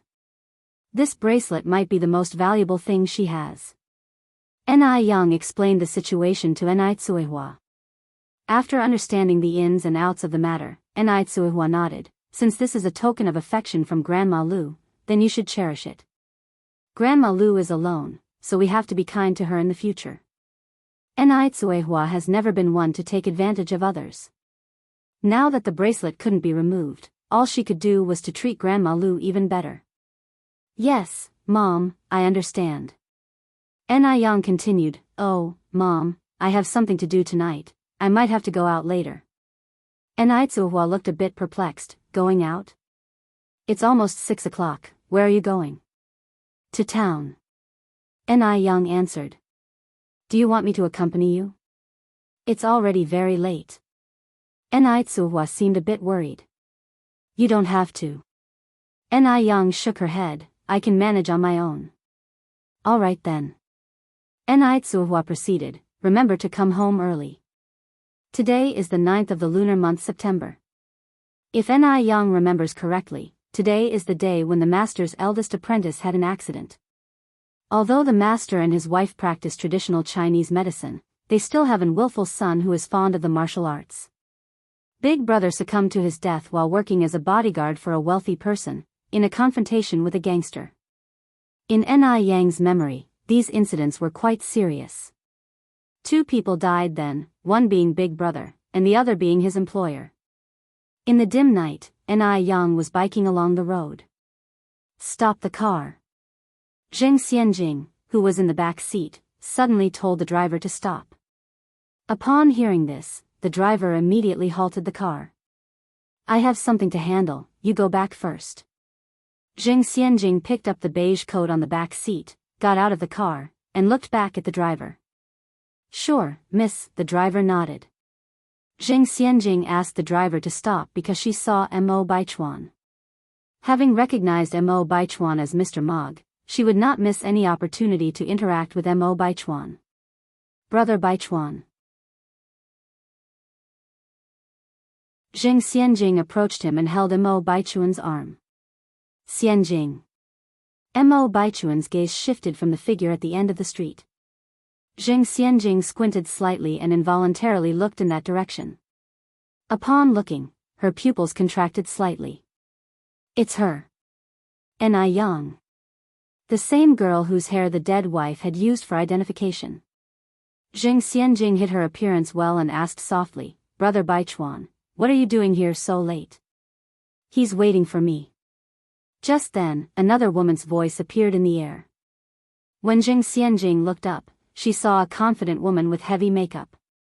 Zhao Jingrong. Why is Zhao Jingrong here too? Zheng Xianjing suddenly had a bad feeling. Miss Zhao? With a high-handed attitude, Zhao Jingrong pulled Zheng Xianjing's hand off Mo Baichuan's arm, put her own arm around Mo Baichuan's, and smiled a winner's smile. Baichuan, didn't you introduce Miss Zheng to me? Mo Baichuan looked at Zheng Xianjing and said, This is my girlfriend, Zhao Jingrong. What? What did she just hear? Zheng Xianjing's face instantly turned pale. Zhao Jingrong is actually with Mo Baichuan. What the hell is going on? Compared to the slightly tainted Sun Dalian, Zhao Jingrong is much harder to deal with. After all, Zhao Jingrong is a legitimate high-class lady. Brother Baichuan. How could you be with her? Zhao Jingrong gave a slight smile. Excuse me, Miss Zheng, why can't I be with Baichuan? Brother Baichuan. Zheng Xianjing looked at Zhao Jingrong. Miss Zhao was once engaged to Uncle Mo. She almost became your aunt. How could you possibly be with her? Besides herself, Zheng Xianjing can't accept anyone being with Mo Baichuan. How can it be like this? She went through such great lengths and even spent 30,000 yuan, only to end up benefiting Zhao Jingrong. How can Zheng Xianjing accept this? Zhao Jingrong laughed. Miss Zheng, your thinking is quite old-fashioned.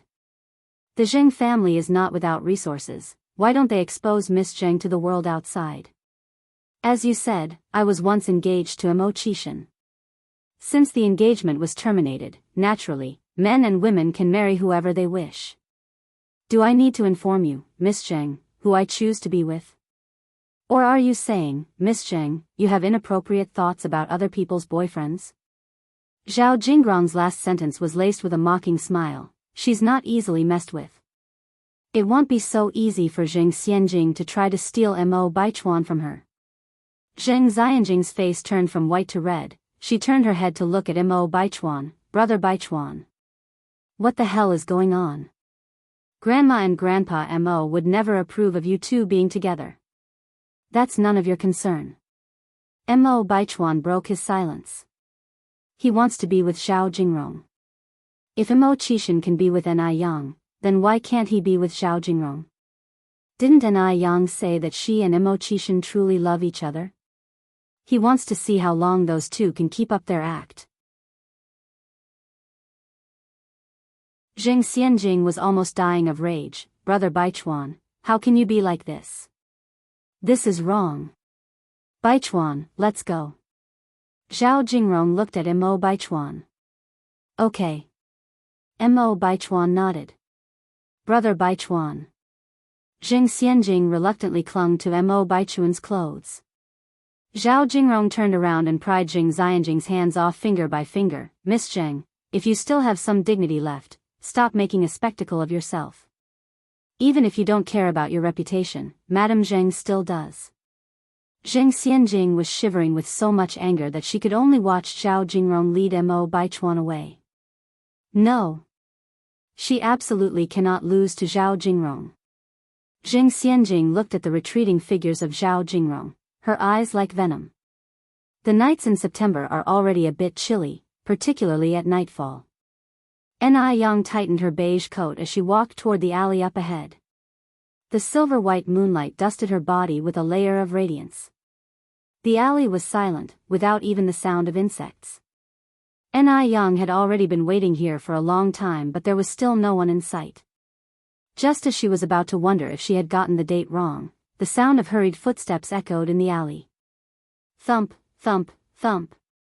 Ni Yang looked up and saw two men in suits rushing towards her. There were no lamps in the alley, but with the help of the moonlight and her exceptional senses, she instantly identified the two figures as the eldest marshal brother and his employer. Listening to their breaths, one of them was injured. Ni Yang's eyebrows furrowed as she walked briskly forward, removing her obstructive coat as she went. For easier fighting, she hadn't worn a cheongsam today, opting instead for a simple outfit of a white knit top, black trousers, and white sneakers. Smack! She tossed her coat aside, fearlessly moving forward. A breeze stirred her long, elegant hair, and as she passed the two men she whisperingly commanded, "Hurry and run ahead. Don't look back, just leave the rest to me."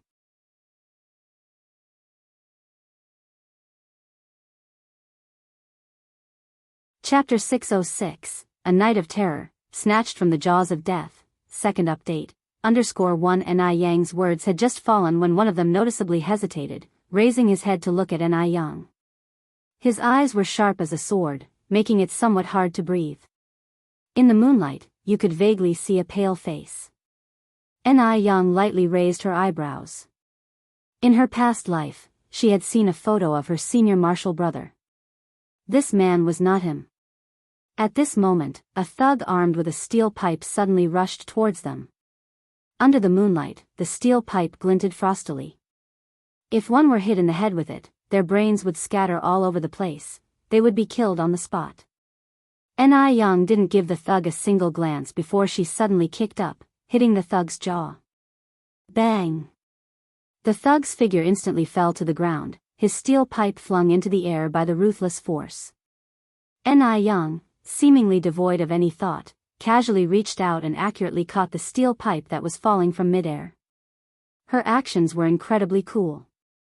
With her back to the moonlight, holding a steel pipe, standing against the light, her silhouette slender, the moonlight draped a layer of purity over her body.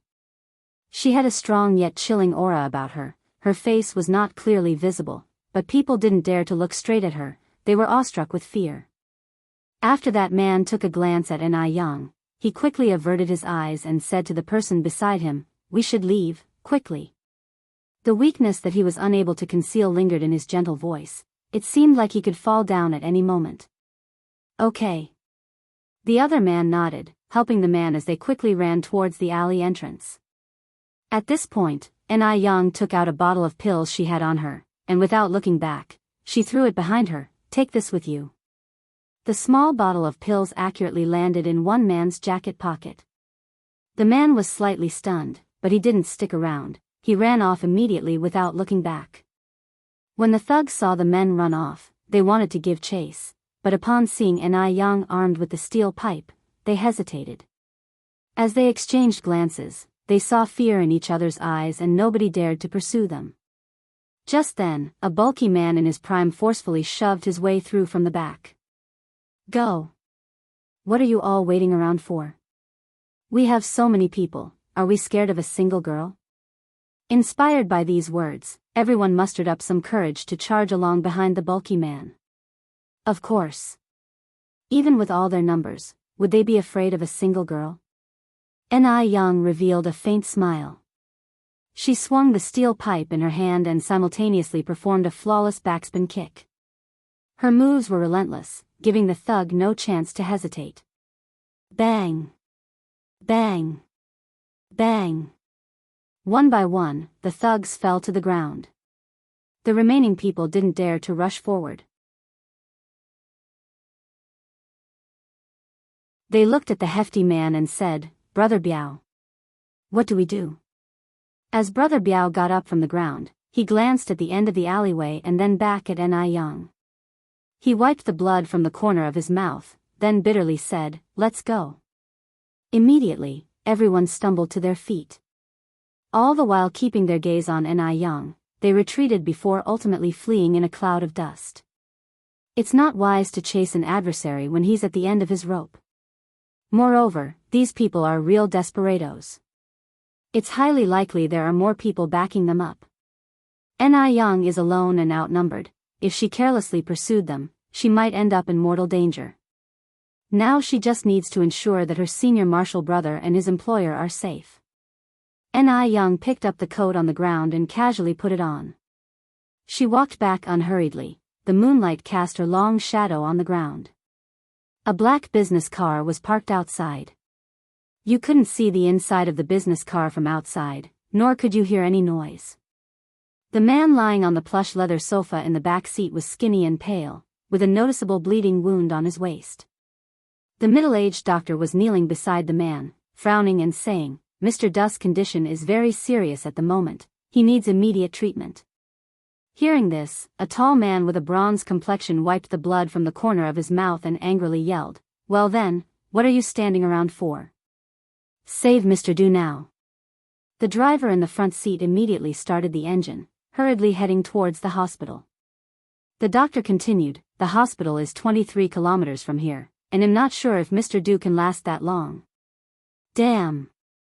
The man was furious, grabbing the doctor by the neck. "What use are you then, if Mr. Du keeps you around?" The doctor's face instantly turned pale. Someone immediately interceded for the doctor. "Brother Wang, calm down. Having a doctor is still better than not having one, considering the hospital is so far away." Right. The doctor immediately chimed in, "I can still perform emergency medical treatments for Mr. Du." Only then did Wang Ziki release the doctor. "If anything happens to Mr. Du, you're going down with him." The doctor was frightened, cold sweat was pouring from him and even his hands were shaking. At this moment, Wang Ziki looked as if he remembered something and squinted. "What did you say you didn't have?" No, medicine," the doctor gulped down. "Could you use this?" Wang Ziki pulled out a blue porcelain bottle from his pocket and threw it in front of the doctor. The doctor took the porcelain bottle, opened the lid and smelled it, his face lighting up. "It's Ninglu pill. Sir Du can be saved." With a squint, Wang Ziki asked, "Are you certain Sir Du can use this medicine?" Wang Ziki did not know Yang. Therefore, he did not trust her completely.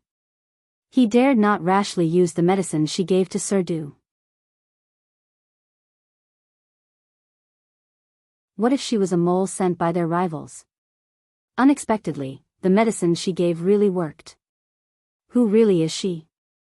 The doctor nodded, confidently stating, "Yes, I am certain. Ninglu pills have cooling, detoxifying, and blood-stopping effects. It perfectly matches Sir Duss' symptoms." Still unsure, Wang Ziki poured a pill from the bottle and handed it to the doctor. You eat one first. The doctor hesitated. This Ninglu pill is very precious, priceless. There are only 2 left in this bottle. Physician's kindness. To those without illness, this pill is not even as good as a sugar pill. But in front of those suffering from severe diseases, it could save lives. If I tell you to eat it, just eat. Wang Ziki forcibly opened the doctor's mouth and stuffed the Ninglu pill in it. Feeling helpless, the doctor swallowed the pill. Seeing that the doctor swallowed the pill without any reaction, Wang Ziki felt relieved, and then let Sir Du swallow the remaining pill. The effect of the Ninglu pill was very good. After Sir Du swallowed it, the blood from his waist slowly stopped. The doctor started some emergency measures, and in a little while, Sir Du opened his eyes. Ziki. Sir Du looked at Wang Ziki. Sir Du, Wang Ziki immediately propped up Sir Du, looking around at the environment and pinching his temples. Sir Du asked, was that person arranged by you? No. Wang Ziki shook his head. I didn't expect those bastards would dare to make a move on you. This is not the way home. Sir Du looked out the window.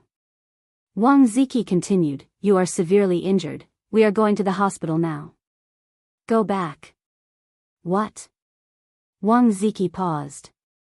Still a bit weak, Sir Du leaned against the car door. Find her. Who? Wang Ziki asked, confused. Sir Du squinted his eyes, responded lazily, the person who saved me tonight. That person, Sir Du interrupted Wang Ziki, don't worry, she's not from there. Wang Ziki squinted, but... Don't you think her appearance was too coincidental? They had encountered danger, and she was just there. In the middle of the night, a young girl. How could she possibly be at such a place? It was clearly a well-prepared move. Her motives are not pure. I've met countless people in my life. She is indeed not simple, but she is not our enemy. After saying this, Sir Du looked towards the driver's seat. Xiaohu, make a U-turn. Yes. Xiaohu immediately turned around at the next intersection. Screech. With a harsh brake sound, the car stopped at the entrance of the alley. As it happened, a figure in a beige coat walked past the car. Her hanging black hair covered her features. Sir Du's pupils narrowed as he slowly straightened up. Help me out of the car. Wang Ziki immediately assisted Sir Du out of the car. As soon as they got out of the car, the figure got into a black sedan, and its taillights quickly disappeared into the dark night. Check whose car that is. Sir Du turned to Wang Ziki. All right. Wang Ziki nodded as he looked in the direction where the taillights disappeared.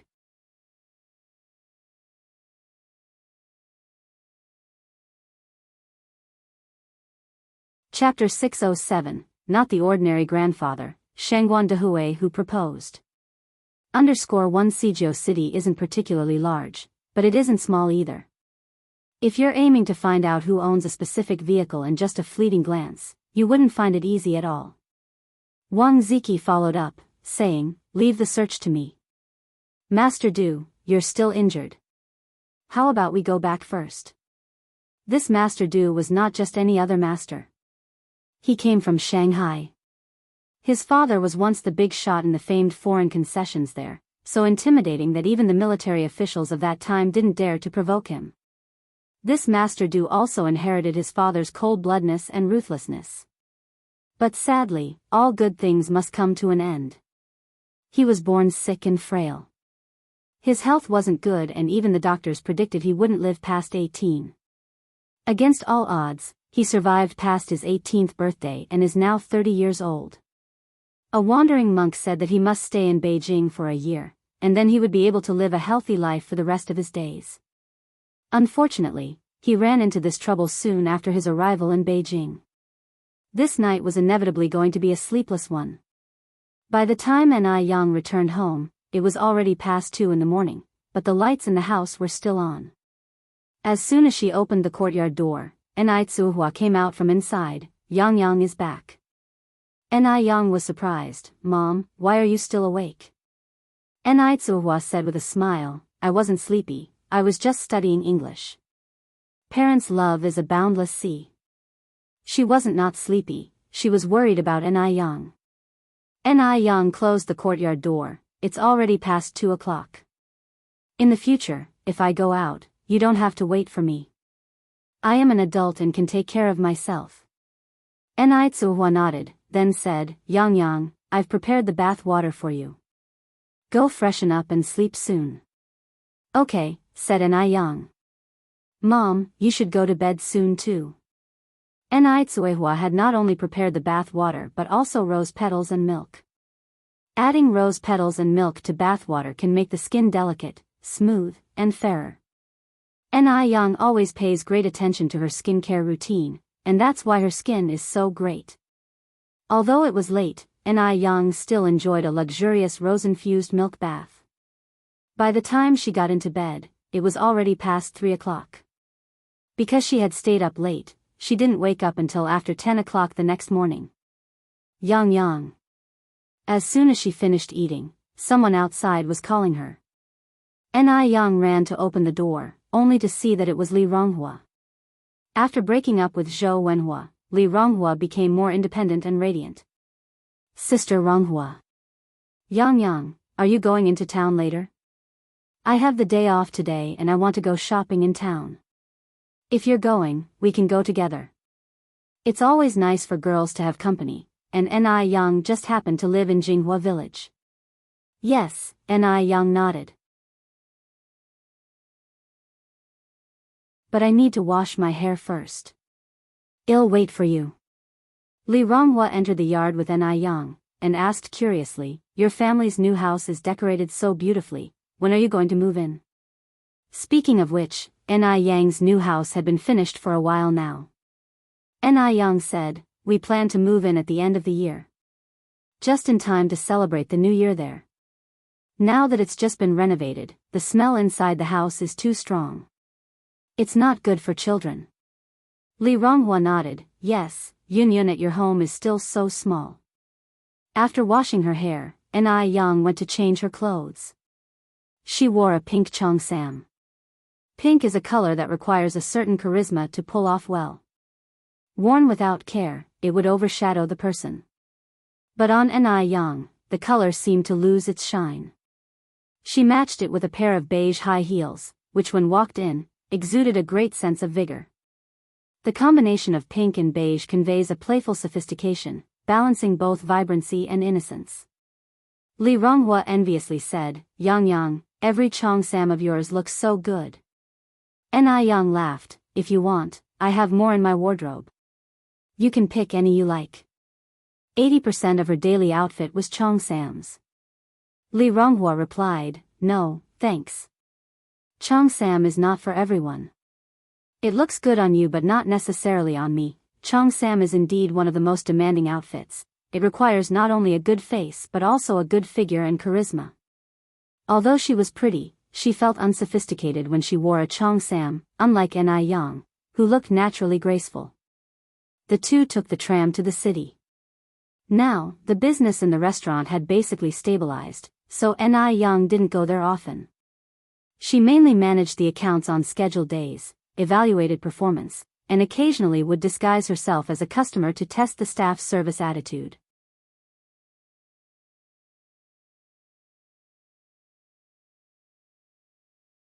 Chapter 608, Shangguan Dehui, The Extraordinary Grandpa Proposing for Marriage. _2.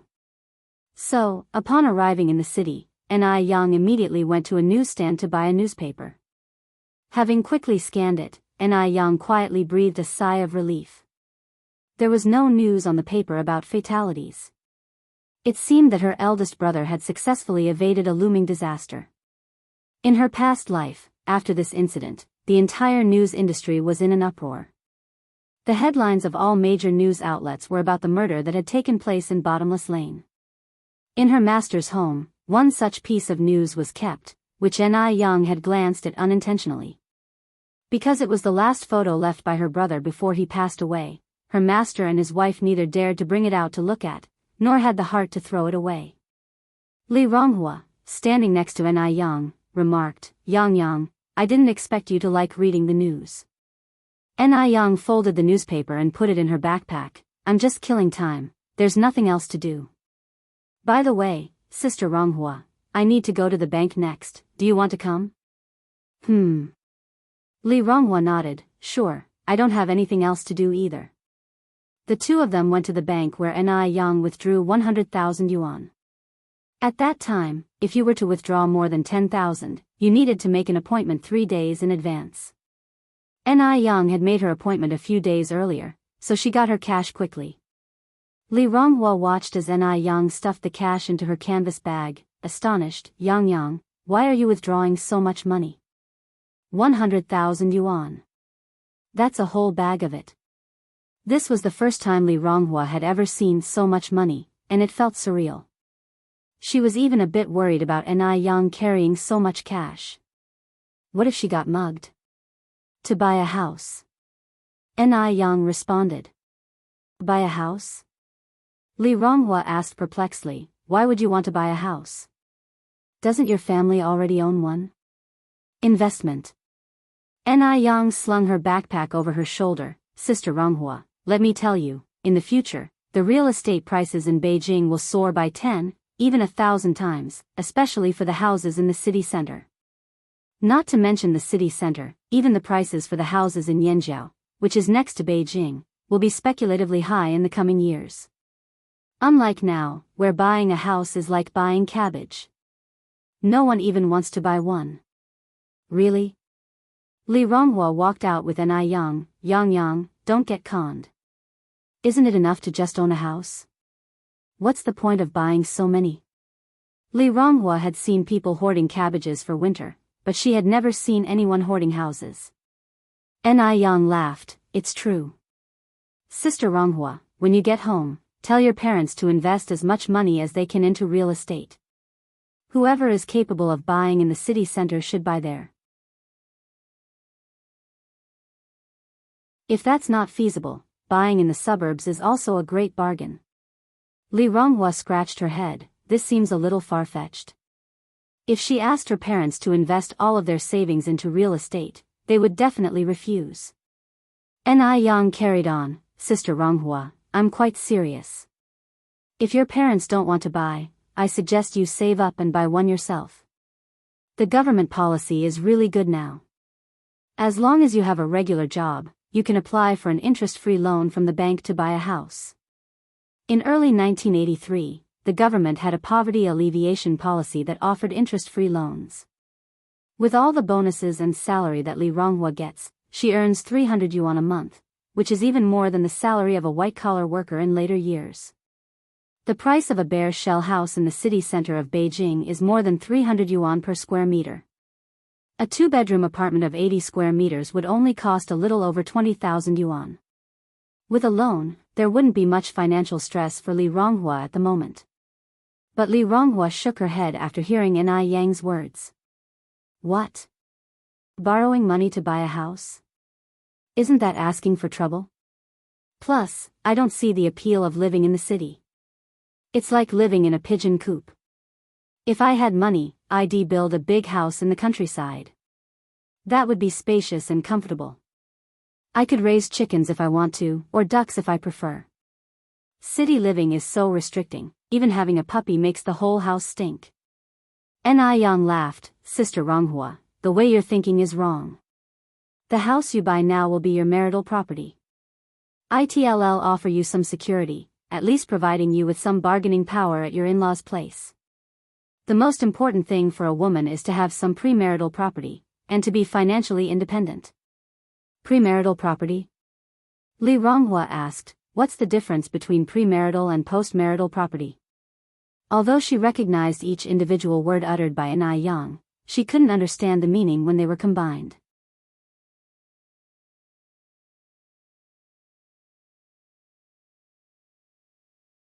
Chapter 609, Not the Usual Grandpa, Shangguan Dehui Who Proposed. _3. Yang said, the difference is significant. Premarital property is your individual property, while postmarital property is shared between you and your spouse. If one day your marriage falls apart, you'll have to split the house you bought after marriage, as well as your salary, in half. But the property you owned before marriage is all yours. So many people suffer from not understanding the law. And, so many women have been swindled by worthless men and left destitute.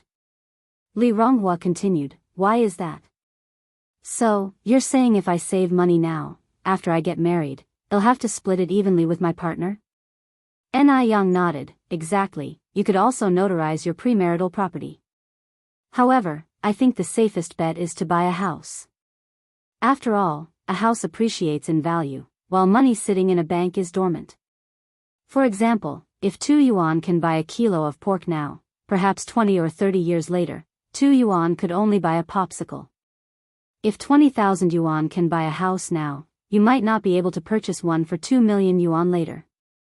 You spend 20,000 yuan on a house now, and in the future, it could be worth 2 million, or even more.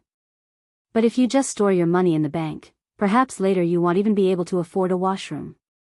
Li Ronghua was surprised. Yang, is what you said true or false? Will house prices really rise that fast? Ni Yen gave a faint smile, anything is possible. Anyway, Sister Ronghua, rather than keeping your money in the bank, it's better to buy a house. Li Ronghua responded, but I don't have that much money now. Get a loan. Ni Yang said, the current national policy is so good, and you don't even have to pay interest. But I still have to pay back the principal. Li Ronghua said, I just don't like to borrow money. And she always had a feeling that the whole idea of investing in a house seemed a bit far-fetched. People are not gods. Who can foresee what will happen in 20 or 30 years? Maybe in 30 years, the house can't be sold, is worthless, and she has wasted tens of thousands of yuan for nothing. Ni Yang smiled and said, that's something you'll need to decide for yourself. Yang, are you really going to use 100,000 yuan to buy a house? Li Ronghua continued to ask. Ni Yang nodded.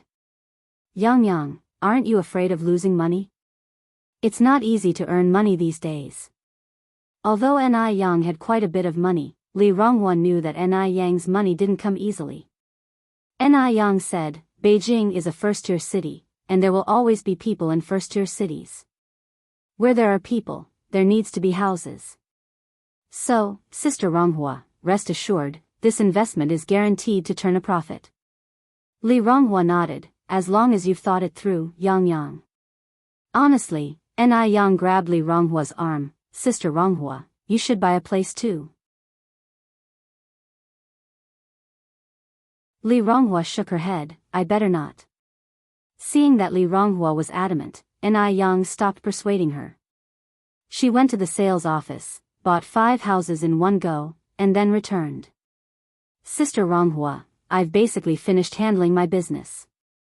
Where would you like to go next? Ni Yang looked at Li Ronghua. Li Ronghua said, let's go and get something to eat, I'm kind of hungry.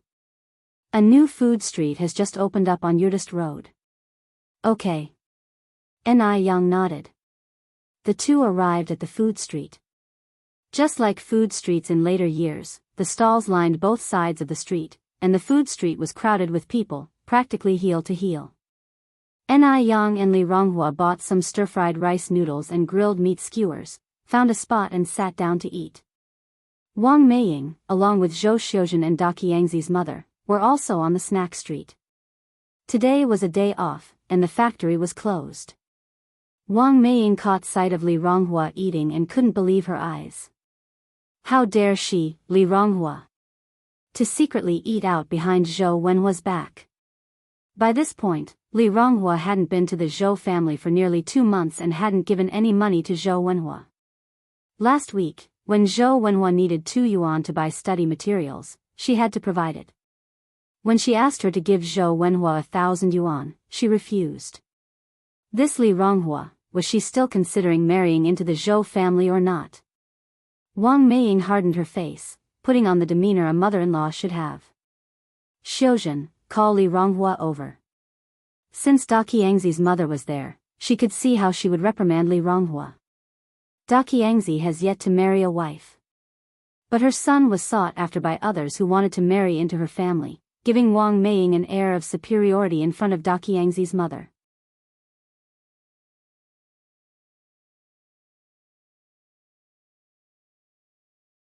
Chapter 610, Not Your Average Grandpa, The Proposing Shengguan Dehui. _4. As soon as Zhou Xiuzhen heard the 3 words, Li Ronghua, her eyes immediately lit up. Li Ronghua, where is Li Ronghua? Although Zhou Xiuzhen didn't like Li Ronghua, she liked Li Ronghua's money. Every time she ran into Li Ronghua outside, he would buy her a bunch of food to please her, and then he would even give her spending money. Over there, Wang Meiying nodded with her chin. Zhou Xiuzhen immediately stood up. Wait a second, Wang Meiying continued. What's wrong? Zhou Xiuzhen asked, puzzled. Wang Meiying went on, there's a roasted chicken for sale over there. Have Li Ronghua buy 2 roasted chickens. Eat 1 here, and take 1 back for your auntie. Your brother Daqiangzi loves roasted chicken the most. After all, it was Li Ronghua's money being spent, but it was her face that grew long, so Wang Meiying didn't feel the slightest bit sorry. Zhou Xiuzhen nodded, okay mom, I got it. Daqiangzi's mother asked curiously, who is this Li Ronghua? Wang Meiying said proudly, he's just the girl who's throwing herself at my son. I bet she's made my son angry, that's why she's come after me to ask me to persuade my son to forgive her. Go to Wuxia World. Sight Daqiangzi's mother said in surprise, which one? Which one is she? I want to see what this girl who's throwing herself at someone looks like. Wang Meiying pointed toward one direction, look, that one over there. Daqiangzi's mother stood up and looked in that direction. Is it the one wearing the cheongsam? My. That girl is really beautiful. She's so pretty, what could you possibly be unsatisfied with? Hey, why do I feel like I've seen that girl somewhere before? Isn't she the one who was serving noodles in the noodle restaurant last time? Such a beautiful girl, why would she throw herself at Zhou Wenhua? What a waste. Wang Meiying glanced that way, not the one in the cheongsam, the one next to her in the cheongsam. Oh, her. Although Li Ronghua wasn't as pretty as the girl next to her, she was still presentable and stood out among the average maidens and young wives. What a shame she had thrown herself at someone. Daqiangzi's mother was puzzled, then said, that girl in the cheongsam must be good friends with the one who's throwing herself at your son, right? Probably, Wang Meiying nodded, so young and dressed so flirtatiously, you can tell she's no good. Dressing up in a cheongsam. Does she think she's in a TV drama or something? Daqiangzi's mother continued, a young girl looking good, with a nice figure, looks good in anything. Wang Meiying took a sip of tea. People's hearts are like their bellies. Who knows what kind of person she really is? That Li Ronghua too, really? Hanging out with that kind of person, eating food together, isn't she afraid of losing Wenhua's face? When she comes over, I have to give her a good lecture. Daqiangzi's mother said, by the way, wasn't there a rumor last time that your Wenhua had found a suitable girlfriend from a matching family? Why is this girl still clinging on to Wenhua? Wang Meiying snorted softly, shameless. Just watch, Daqiangzi's mom, when she sees me later, just watch how she'll try to please me, asking me to persuade Wenhua to get back together with her. Daqiangzi's mother nodded. The more Wang Meiying thought about it, the more smug she felt, and she quickly finished a glass of water. Zhou Xiuzhen approached the 2 sister-in-law. Ni Yang was taken aback for a moment, then looked up at Li Ronghua. Seeing the Zhou family again made Li Ronghua's complexion change. Before she could speak, Zhou Xiuzhen reached for the roasted chicken leg on the plate. Li Ronghua was so stingy. Hiding here, eating roasted chicken legs all by herself. Was she not afraid of offending her future sister-in-law? She hadn't had meat in such a long time. She was really craving it. Luckily, she ran into Li Ronghua here. Just as Zhou Xiaoshen's hand was reaching for the roasted chicken leg, it was picked up by Li Ronghua, leaving Zhou Xiuzhen grabbing at nothing. She looked at Li Ronghua, puzzled. Sister-in-law, what are you doing? Li Ronghua said calmly, I'm not your sister-in-law. I've already broken up with Zhou Wenhua. If you want to eat a roasted chicken leg, let Su Ziqin buy it for you. Zhou Xiuzhen felt as if she had heard the biggest joke. Break up? Li Ronghua would break up with Zhou Wenhua. How could that be possible? Who didn't know how much Li Ronghua loved Zhou Wenhua, to the point of death and life? Li Ronghua, what kind of fit are you throwing? Zhou Xiuzhen couldn't even bother to pretend. Was it my brother who dumped you, and you're angry about it? Don't worry, as long as you have me, your future sister-in-law here, I will definitely persuade my brother to change his mind. Although you're uneducated, not as pretty as Zijin, and from a less distinguished family than Zijin. But after all, you've been with my brother for so many years, if not for contributions then for the hard work. Rest assured, I will definitely speak well of you to my brother and persuade him not to dump you. Now, hand over the roasted chicken leg, I want to eat it. Oh, and I'm out of money, give me some spending money.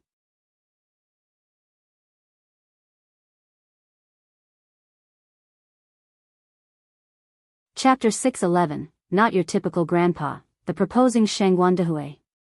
_5. The Zhou family had become accustomed to treating Li Ronghua like a fool. They also took Li Ronghua's contributions for granted. Li Ronghua sneered. So, the old her could be bullied by even a 13-year-old child. Apparently, she was even more inferior to a 13-year-old. Li Ronghua's hands, holding the plate, were trembling. Besides anger, there was only anger in her heart. She wasn't sure how to react. Ni Yang gave a slight smile, turning her eyes to Zhou Xiuzhen. Little girl, you're not young either, your understanding should be fine, right?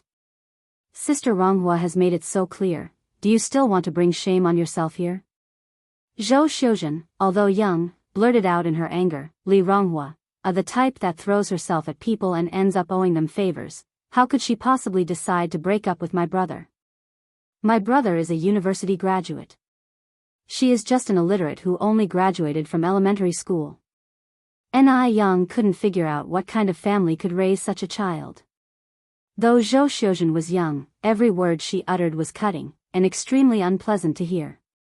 Ni Yang wasn't a saint, and she certainly wouldn't hold back on pointing out Zhou Ziqin's flaws just because she was young.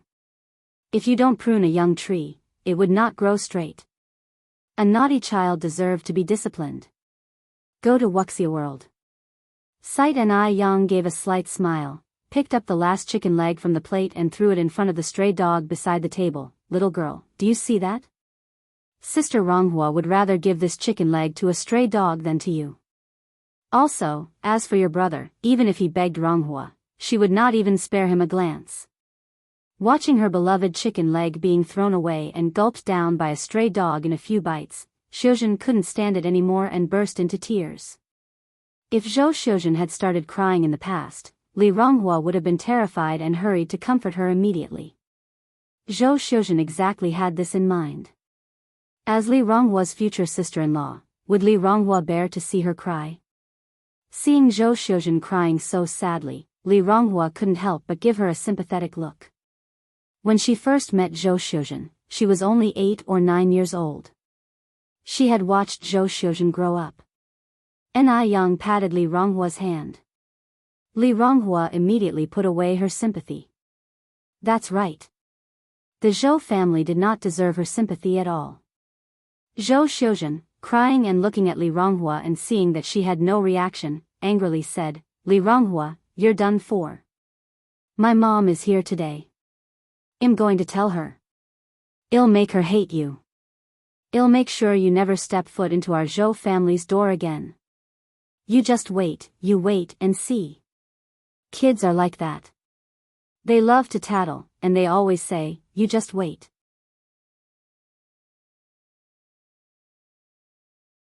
Zhou Xiuzhen ran towards Wang Meiying while wiping her tears. Li Ronghua looked at Ni Yang. Yang, let's go. In the end, she still lacked the courage to face the Zhou family. Ni Yang held Li Rongyang's hand. Sister Ronghua, don't run away from what you need to face. Moreover, you are not the one in the wrong in this matter. Zhou Xiuzhen actually ran back crying, which was something Wang Meiying had not expected at all. In her imagination, Li Ronghua should have come to apologize to her humbly, with 2 roasted ducks in her hands. Unexpectedly, Li Ronghua dared to upset Zhou Xiuzhen.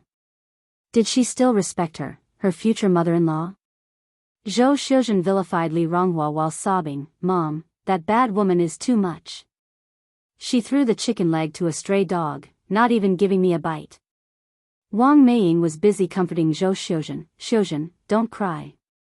I will take you to that wretched girl. I will make her buy 10 roasted chicken legs for you. I will make her apologize to you." "Really?" Zhou Xiaoshen's eyes lit up. Wang Meiying said, "Of course it's true. Would that wretched girl dare not listen to me? Let's go. Then I won't get involved." Daqiang's mother chose to avoid it, as this was someone else's family affair, and it wasn't appropriate for her to intervene. But Wang Meiying, intent on showing Daqiang's mother how she hustles, how awesome her son was, wouldn't let her leave at this point. Wang Meiying pulled Daqiang's mother. "Daqiang's mother, don't leave. Come with me.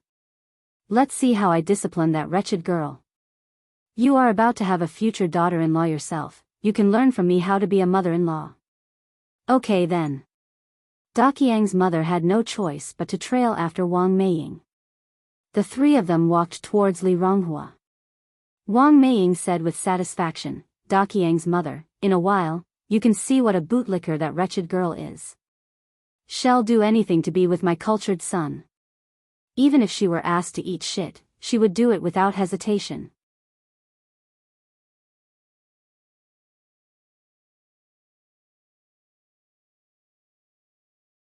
Chapter 612, Not Just Any Grandpa, The Proposing Shengguan Dehui.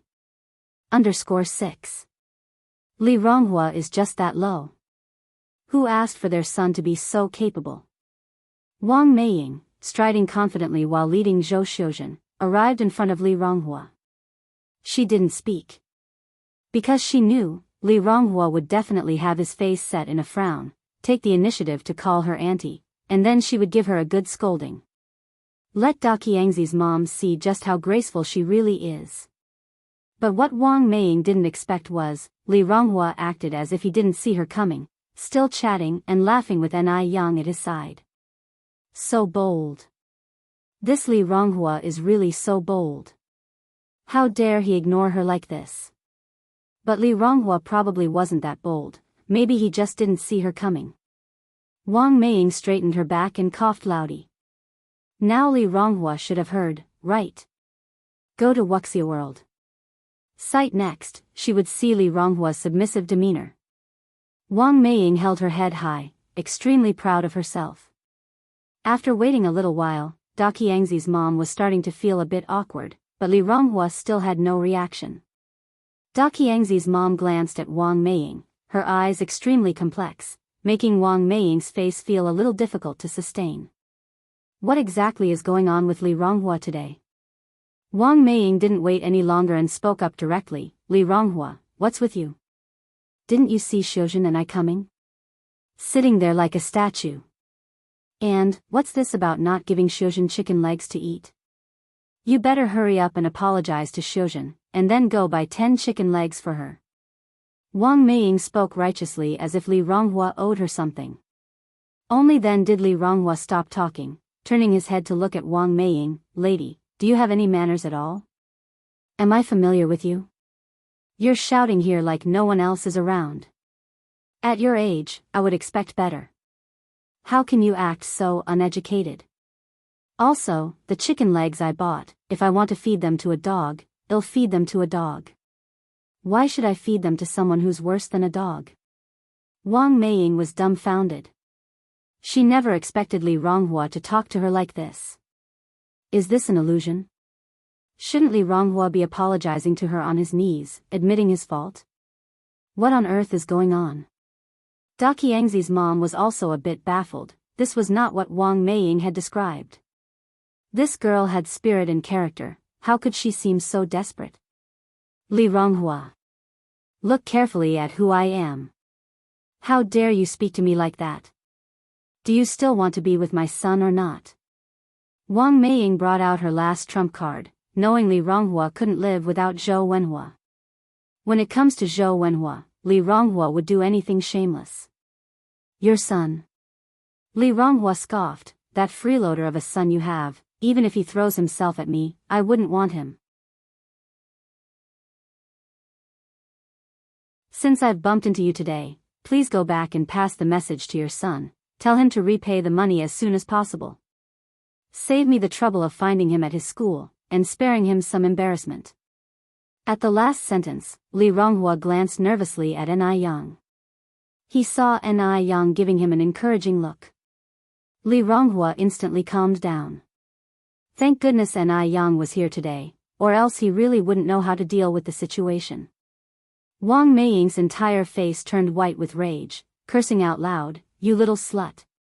A cheap tramp who pays her way, when has my son ever owed you money? What on earth is going on with Li Ronghua today? Is he possessed?" Wang Meiying was both angry and panicked. Although Zhou Wenhua had told her a month ago that he had broken up with Li Ronghua, Wang Meiying hadn't taken it to heart. In her mind, Li Ronghua surely couldn't bear to leave her son. That's why she was so bold in seeking out Li Ronghua, she hadn't thought. Reality dealt her a heavy blow. Li Ronghua took out an IOU from her bag. Just because your son has lived off me for so many years, do you think he doesn't need to repay? Do you see this? It's written here in black and white. Oh right, there's even your son's fingerprint here. If you don't believe it, you can always call the police. Let them handle it. The instant Wang Meiying saw the IOU, she was scared. She was truly scared this time. Of course, she knew Zhou Wenhua had been mooching off Li Ronghua all these years, but she didn't know that Zhou Wenhua had actually written an IOU. When was this IOU written? 1,000 yuan. How could her family repay this? With this thought, Wang Meiying's face stiffened as she sarcastically looked at Li Ronghua. Ronghua, we're all family here. What's all this talk about repaying debts so impersonal? Did you upset Wenhua again? Don't worry, as long as Auntie's here, Wenhua won't dare get mad at you. You're the daughter-in-law I've agreed on in my heart. Come on, give the IOU back to Auntie. I'll keep it safe for you.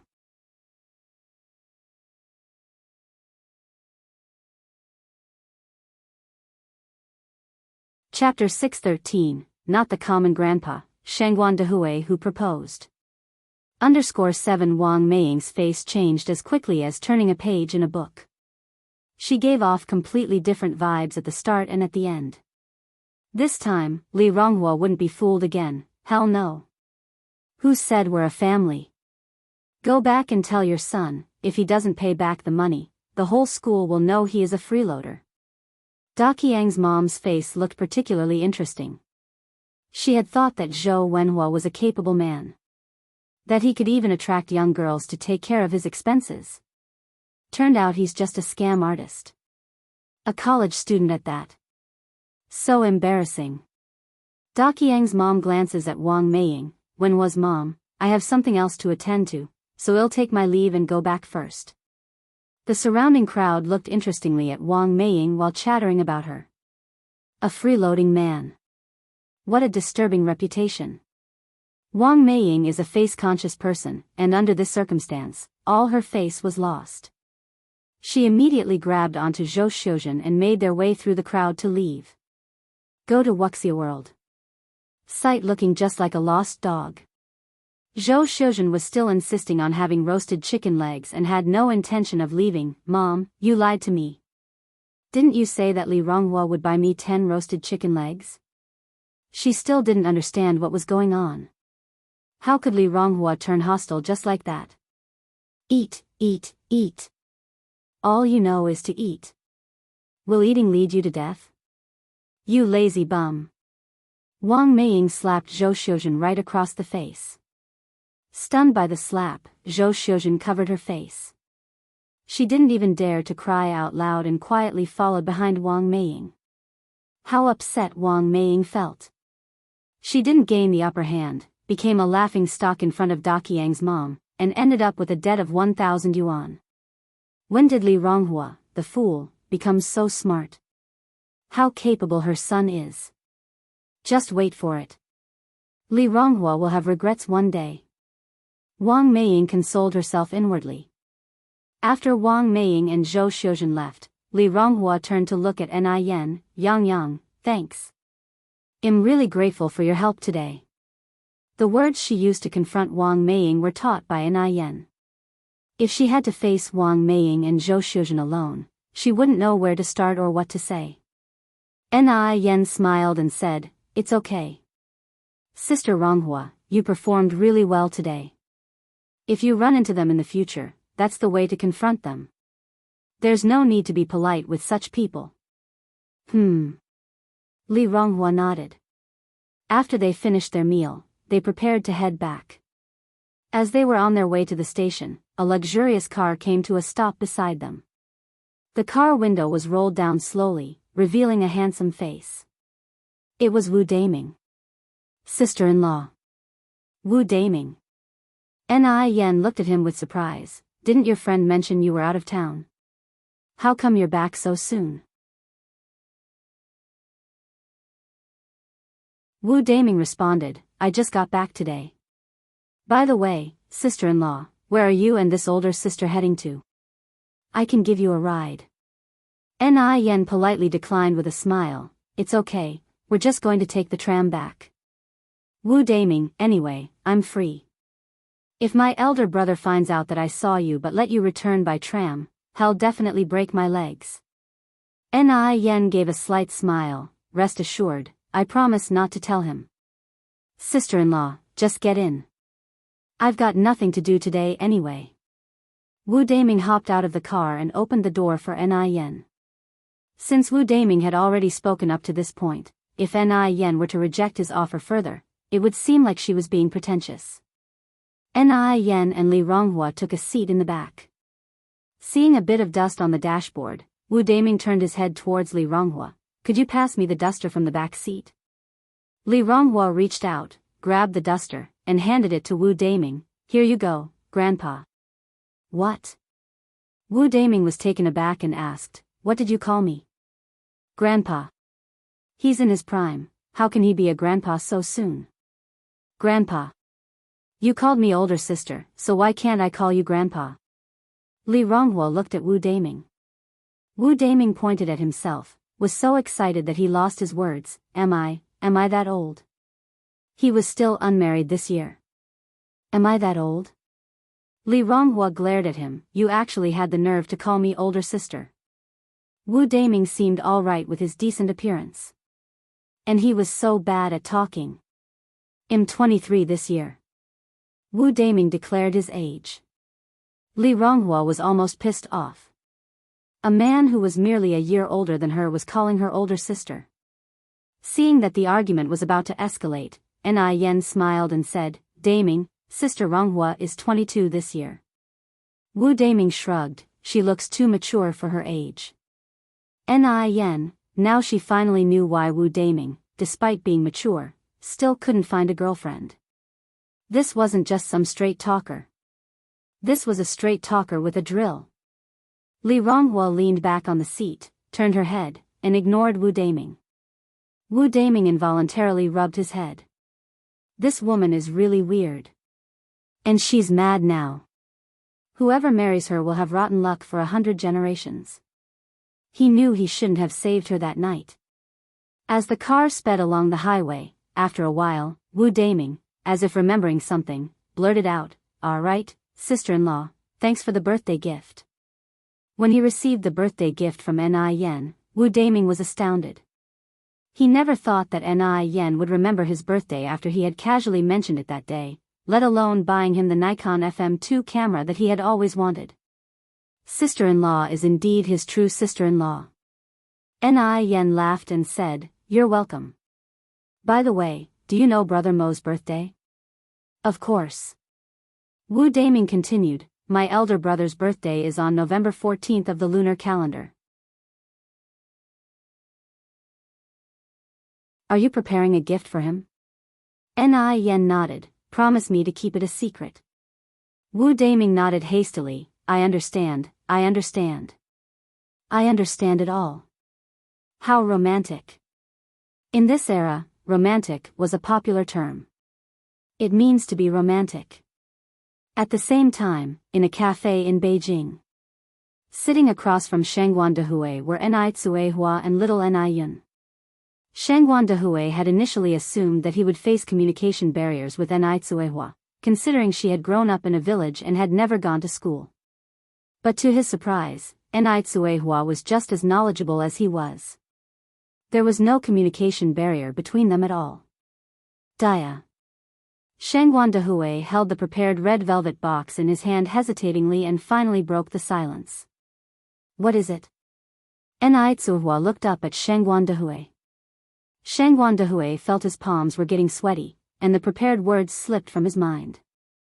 His breathing started growing dense. Dia. Ni Tsuehua put down her cup and laughed. What's up? You can tell me. Shangguan Dehui gritted his teeth, collected all his nervousness, and set the red velvet box in front of Ni Tsuehua. Dia, please give me a chance to take care of you.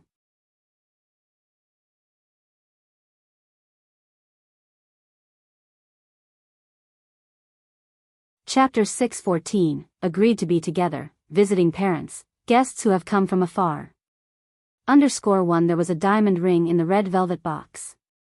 Under the light, the diamond ring dazzled with blinding brilliance.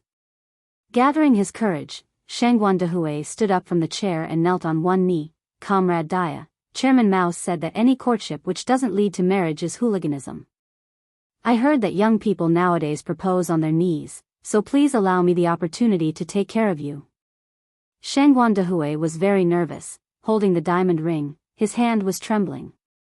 Ni Tsuehua was stunned, her mind blank. She had not expected Shangguan Dehui to make such a move. Was he proposing marriage?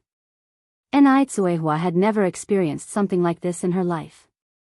In her earlier years, she did not even have a decent wedding ceremony. Now she had a surprisingly ceremonious marriage proposal in front of her. Looking at Shangguan Dehui kneeling on the ground, Ni Tsuehua's eyelids turned a bit red. Her heart was beating rapidly. She wasn't made of wood. Through their time together and their meeting in their youth, she had indeed developed unusual affection for Shangguan Dehui. But could she accept Shangguan Dehui's proposal? Go to Wuxia World. Sight she knew that Shangguan Dehui came from a distinguished family, and was a university professor with superior family conditions. But she didn't even have a primary school graduation certificate. The disparity between them was too great. And Ni Yang, she hadn't communicated with him about this. Would Ni Yang agree? Then there was little Ni Yun, he was still so young. Although Shangguan Dehui would accept little Ni Yun, would Shangguan Dehui's family accept her? At Ni Tsuehua's age, it wasn't that if they had love they could be together. She had many issues to consider. For a moment, Ni Tsuehua felt caught between a rock and a hard place. Dia, you should trust in me. I promise to treat you well in the future. Shangguan Dehui seemed to see Ni Tsuehua's hesitation and continued, as for Yang, she agrees with us being together. As for my family and my children, they absolutely will not interfere with my personal feelings. Madame Shangguan was not an unreasonable person. And both Shangguan Su and Shangguan Shi were good children. Shangguan Dehui was confident that he could give Ni Tsuehua a happy life. Upon hearing his words, Ni Tsuehua was startled. Yang, she? Shangguan Dehui continued to explain, I talked to her a month ago. Yang is a good child. She said she hopes you are happy. She does not oppose us being together. Therefore, you should not have any psychological burden, leave all the problems to me. We have already missed the first half of our lives, I do not want to miss the second half as well. Ni Tsuehua didn't expect that Shangguan Dehui had already discussed this matter with Ni Yang. Knowing that Ni Yang did not object, she felt much more relaxed. Shangguan Dehui was a very good man. He treated her well, and was good to both Ni Yang and little Ni Yun. In her youth, Ni Tsuehua didn't know what love felt like. She didn't expect to experience the flavor of love at middle age. However, would the huge difference between them really be no problem? Ni Tsuehua looked at Shangguan Dehui, her hands tightly clasped together, and began speaking seriously. Comrade Shangguan Dehui, do you know my personal situation? Shangguan Dehui didn't react for a moment. Enrich continued, I was born in the countryside. I have no education, I haven't even stepped half a foot into a school. A year ago, I couldn't even recognize half a word. Regarding her past, Enrich didn't want to hide anything. If it was black, it was black. If it was white, it was white. I know all of it. Shangguan Dehui continued, Dia, during this time together, I haven't felt that there are any language barriers between us. You are a very excellent person. If you were to ask me, it's me who isn't worthy of you. I hope you'll seriously consider our feelings. In life, you only get one shot. If we miss this chance, I fear we may only see each other in the next life. He was not the cowherd, Enrich was not the weaver girl. Their relationship didn't span across the Milky Way and there were no heavenly laws or the Queen Mother impeding them. With peace and stability in this age, lovers should consummate their love. Enrich bit her lip. She was hesitating. She was scared. At this moment, a small white hand reached out and picked up the diamond ring from the velvet box. Mommy, wear it. Yang had previously bought a gold ring for Enrich, and little Yun often held it to help Enrich wear it, even playing with it as a toy. So, she was familiar with rings. You're tuning into the Dreamy Love Stories YouTube channel. Don't forget to subscribe and join us on this journey to catch the most captivating stories.